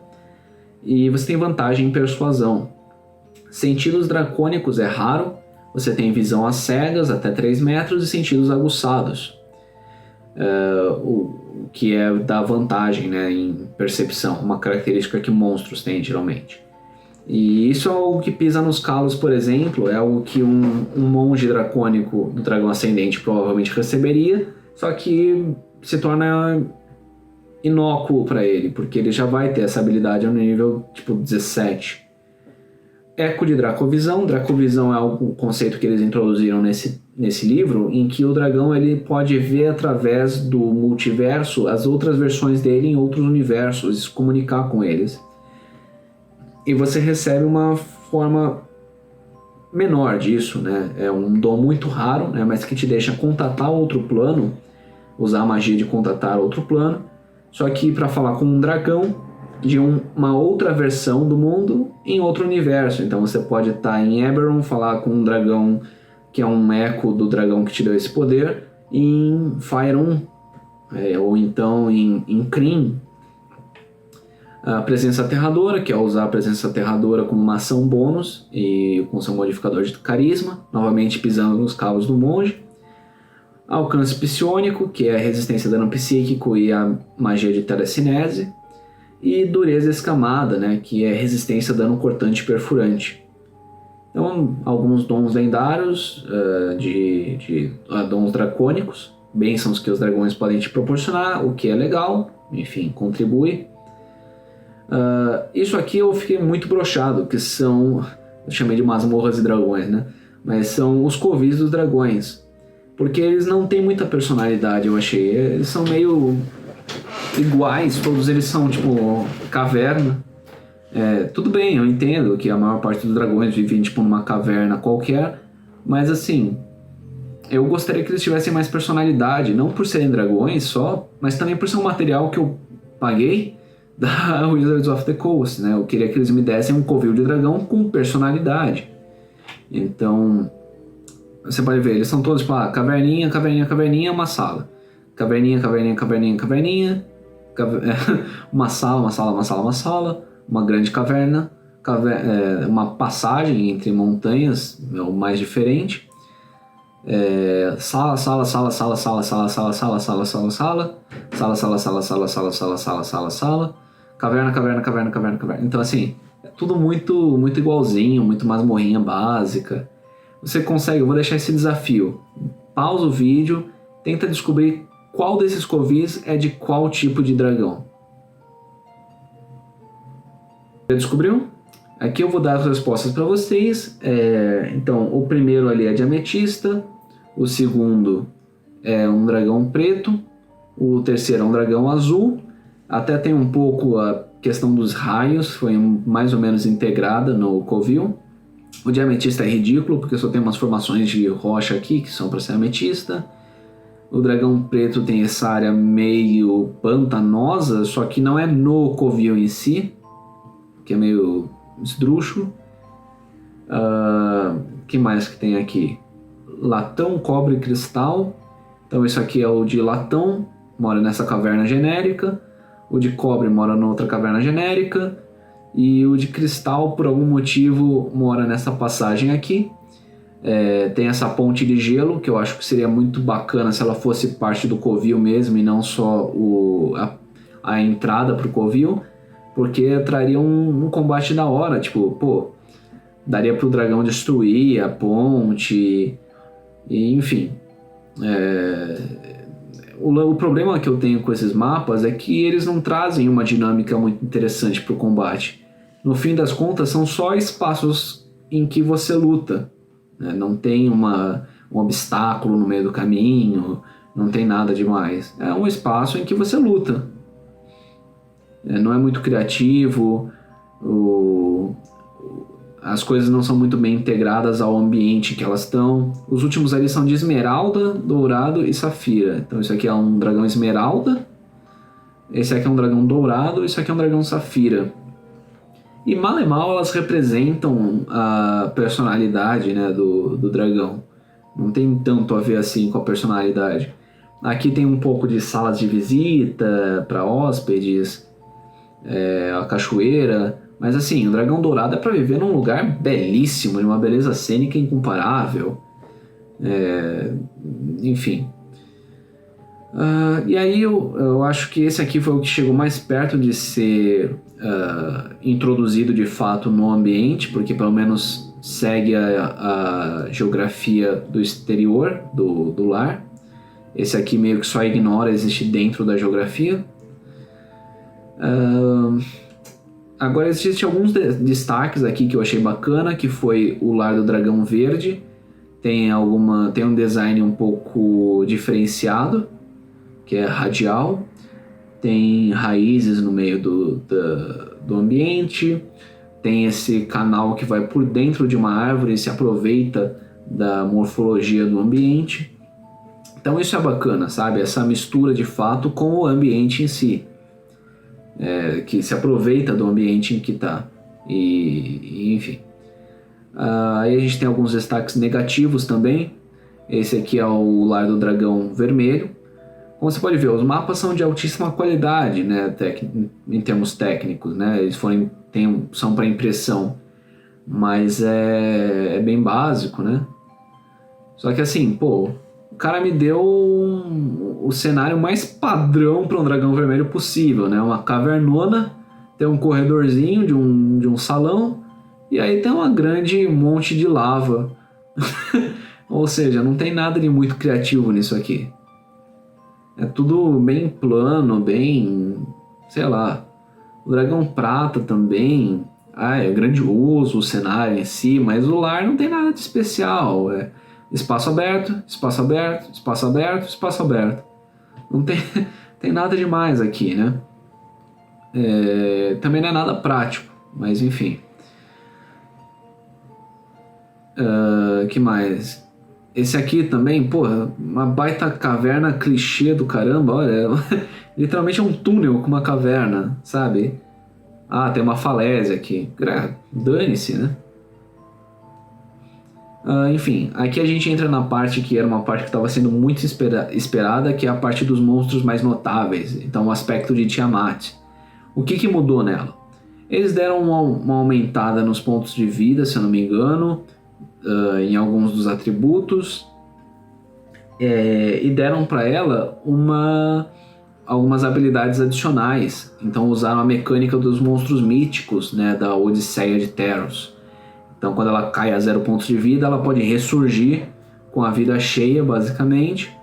Ela vale o dobro de XP, só que o nível de desafio dela não aumenta porque já é 30. O que é meio tosco, né? Como assim? Ela é muito mais difícil e agora ela continua sendo CR30, né?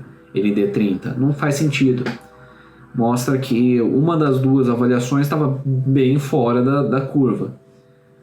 Ela tem essa fúria cromática, tal, recarrega as ações lendárias dela e dá acesso a ações míticas. Tem 5 resistências lendárias por dia, como era do normal. Ela faz 3 ataques, que eu acho que também... se eu não me engano, era o que ela já fazia, com mordida, garra e cauda. Não acho que tem nada de muito novo aqui. Tem essas chamas cromáticas que eu estava razoavelmente animado para ver, mas que são bem broxantes no final das contas, porque é igual todas as outras armas de sopro, só que o dano você que escolhe, né? Não era bem o que eu queria que acontecesse aqui. Eu queria algo um pouco mais único. Tem as ações lendárias dela de morder. A ação mítica, ela pode fazer aquela habilidade do bruxo de nível 14, com o patrono diabólico, né, o patrono corruptor, que ela arremessa a pessoa para dar uma volta em Averniz, né, a primeira camada dos 9 infernos, que é onde ela protege, né. Ela é a guardiã dessa camada. E, enfim, aí a criatura fica indo pra lá e voltando pra apanhar dela nos turnos seguintes, o que é ótimo. Mas é um pouco forte, não vou mentir não. Isso aqui é meio forte demais. É como os outros monstros míticos que saíram. É meio tosco até, sem noção, sabe? Ninguém vai conseguir encarar isso aqui. Centelha cromática. O que isso aqui faz? Todos os Great Worms nesse novo material, eles têm essa habilidade de supernova que eles explodem com elementos, sabe? E, enfim, ela tem a mesma habilidade, só que ela escolhe, né, eu acho meio tosco essa habilidade de supernova, mas enfim. E o aspecto de Bahamut também, um dragão, na verdade não é gigantesco, né, mas é gargantuan, né? É gigantesco, perdão. Ele é metálico, leal bom. Tem algumas coisas nele que são melhores do que a Tiamat só por ser, né? Então ele tem uns pontos de vida a mais. Os dados de vida dele estão corretos para o nível de desafio dele, enquanto os da Tiamat são errados, porque eles gostam de fazer esse tipo de besteira e ficar alterando arbitrariamente os dados de vida para se encaixar no resultado que eles queriam, em vez de seguir a regra padrão de criação de monstro. Os atributos dele são tudo maximizado. Né? É muito engraçado porque ele simplesmente é melhor do que Tiamat em tudo. Eu acho isso uma falta de bom senso tamanho, porque tem que ter uma oposição entre eles que pareça crível que a Bahamut tenha um certo pé de igualdade ali, né, com o Tiamat. Então não dá pra ficar botando Bahamut simplesmente lá em cima o tempo todo, né? Mesmo nível de desafio, que é absurdo. Ele tem também a mesma questão das ações míticas, mesmo número de resistência lendária, a ação de multi-ataque, que faz o mesmo número de ataques. O ataque dele dá um pouquinho mais de dano só porque sim. O que mais? As armas de sopro, ele tem esse sopro de cura, que foi o que eu comentei, né? Por que o talento dá a habilidade de cura? Por causa dessa habilidade dele. E a respiração de platina, né, que é com dano radiante. Dano radiante. Então, enfim, eu acho que nada demais, né? Não achei incrível, não, pra ser bem sincero. Eu achei bem conservador. Com uma ação bônus ele pode mudar de forma, o que eu não sei se é muito relevante, já que, afinal de contas, ele não vai usar em combate, né? Então pra que tem que ser uma ação bônus? Ações, acho que é pra ele retornar pra forma dracônica e aí poder atacar, né? Mas, porra, o que custa, né? Deixa ele deixa como uma ação. As ações lendárias dele: ataque, mordida, ação mística, escudo celestial e lanças celestiais. Então, por ele ser uma divindade, né? Ele faz aqueles 7 canários que viram dragões dourados, espectrais. Vira dragão dourado logo, né? Bota 7 dragão dourado aí. É pra ser Bahamut, é um deus, é uma divindade, né? Enfim, dá 77 pontos de vida temporários pra ele, o que não é nada. E lanças celestiais, né? Que ele manda um monte de lanças mágicas, que é outra habilidade de Great Worms. Outras menções honrosas, né? Pra gente finalizar. São a abominação de carne de dragão. Eu achei interessante por ser um monstro dracônico de ND baixo, mas a vibe dele é igual a um troll, então, enfim, parece um reskin de troll. Nem todas aqui são boas, tá? São menções honrosas só, mas podem ser uma honra ruim. Dragão de cérebro ancestral, né? Que é o dragão controlado por um cérebro ancestral dos Illithids, dos Mind Flayers. Ele tem habilidades interessantes de infectar as criaturas com larvas de Illithids. E também quebra a concentração sem precisar dar dano nem ter teste de resistência. Ele simplesmente quebra a concentração de magia, o que é uma habilidade bem diferente. É útil, porque magias de concentração podem ser um pé no saco durante o combate. Dragão das profundezas. Ele ficou meio idiota na minha perspectiva, tanto a parte visual quanto as outras coisas. Parece que ele é um dragão cogumelo, sei lá, e as habilidades são meio whatever. Dracohydra tem um sopro arco-íris, que é parecido com aquela habilidade da Tiamat, mas é bacana ver um monstro de nível menor com esse tipo de habilidade. O sopro animado, né, que é uma arma de sopro que criou vida, eu achei meio desnecessária, para ser bastante sincero. Ele é basicamente um elemental, só que tem um preconceito contra gelo, né, porque dano de arma de sopro do dragão branco não tem nenhuma propriedade especial, todas as outras têm, essa não tem. Gosma de sangue dracônico é bacana, porque traz uma alternativa de gosma, e eu acho que é bacana, conforme o dragão sofre feridas, ele acaba despejando esses novos minions, pode ser um uso da hora para eles. Porta-voz dracônico tem um uso bacana de palavras cortantes, que é uma habilidade de bardo, né? Mas para manter a paz em nome dos dragões, eu achei que foi um uso criativo, né? Um jeito bacana de colocar essa habilidade para um NPC. Dracólio, eu acho que é o Eye Drake, né? É a mistura de um Beholder com um dragão. Eu achei ele meio desnecessário, ele é um Beholder mais fraco, não vi por que ele precisava existir, sinceramente. Eu gosto muito quando o design da criatura é guiado por um motivo, uma razão forte, não foi o caso. Perseguidor Gema é bastante versátil, achei interessante. Dragão Fantasma, eu senti falta de um sopro necrótico nele. Eu acho que seria importante. O dragão vazio eu achei bem diferenciado, tem arma de sopro radiante e algumas outras habilidades como o ruído que faz das engrenagens dele. Para um dragão construto eu achei bem bacana. O Dracleão eu achei um bicho simplesmente idiota, sem necessidade. Que mais? O Mímico de Tesouro eu achei curioso porque ele não tem, entre parênteses, a característica metamorfo que geralmente está nos mímicos. Justamente nesse livro, né, que era para introduzir a ideia de que os NPCs e os monstros teriam esse tipo de parênteses, tipo, sei lá, humanoide, parênteses, elfo. Aqui ele não tem, eu não sei se foi um erro ou o que. Ele também não tem habilidade de adesão, eu não sei porquê, mas é uma das características de mímico, eu suponho que devia ter. Mas ele tem habilidades muito legais que são vantagem e iniciativa e uma névoa cáustica que ele emite, que eu acho que são muito boas para um mímico, porque um mímico é um predador, né? E isso é uma habilidade básica de um predador, assim como a adesão, a adesividade deveria estar lá. E a serpente marinha, por fim, né, eu achei bacana porque traz a propriedade siege, né, de cerco, que dá dano dobrado em estruturas para batalhas náuticas, né? Agora que barcos tem estatísticas, stat blocks, e pontos de vida e tudo mais, eu acho que é bacana.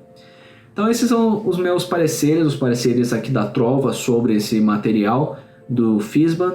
Eu trouxe em português porque não adianta muito eu ficar mostrando para vocês uma tela em inglês se muita gente não sabe falar inglês no meu público. Me fala aí o que vocês acharam, o que vocês concordam, o que vocês discordam, o que vocês, enfim, acham que eu fui uma besta, que eu simplesmente não entendi direito. Me conta aí nos comentários o que vocês acharam desse material, o que vocês esperam no futuro, e eu vejo vocês numa próxima. Falou, galera! Tchau, tchau!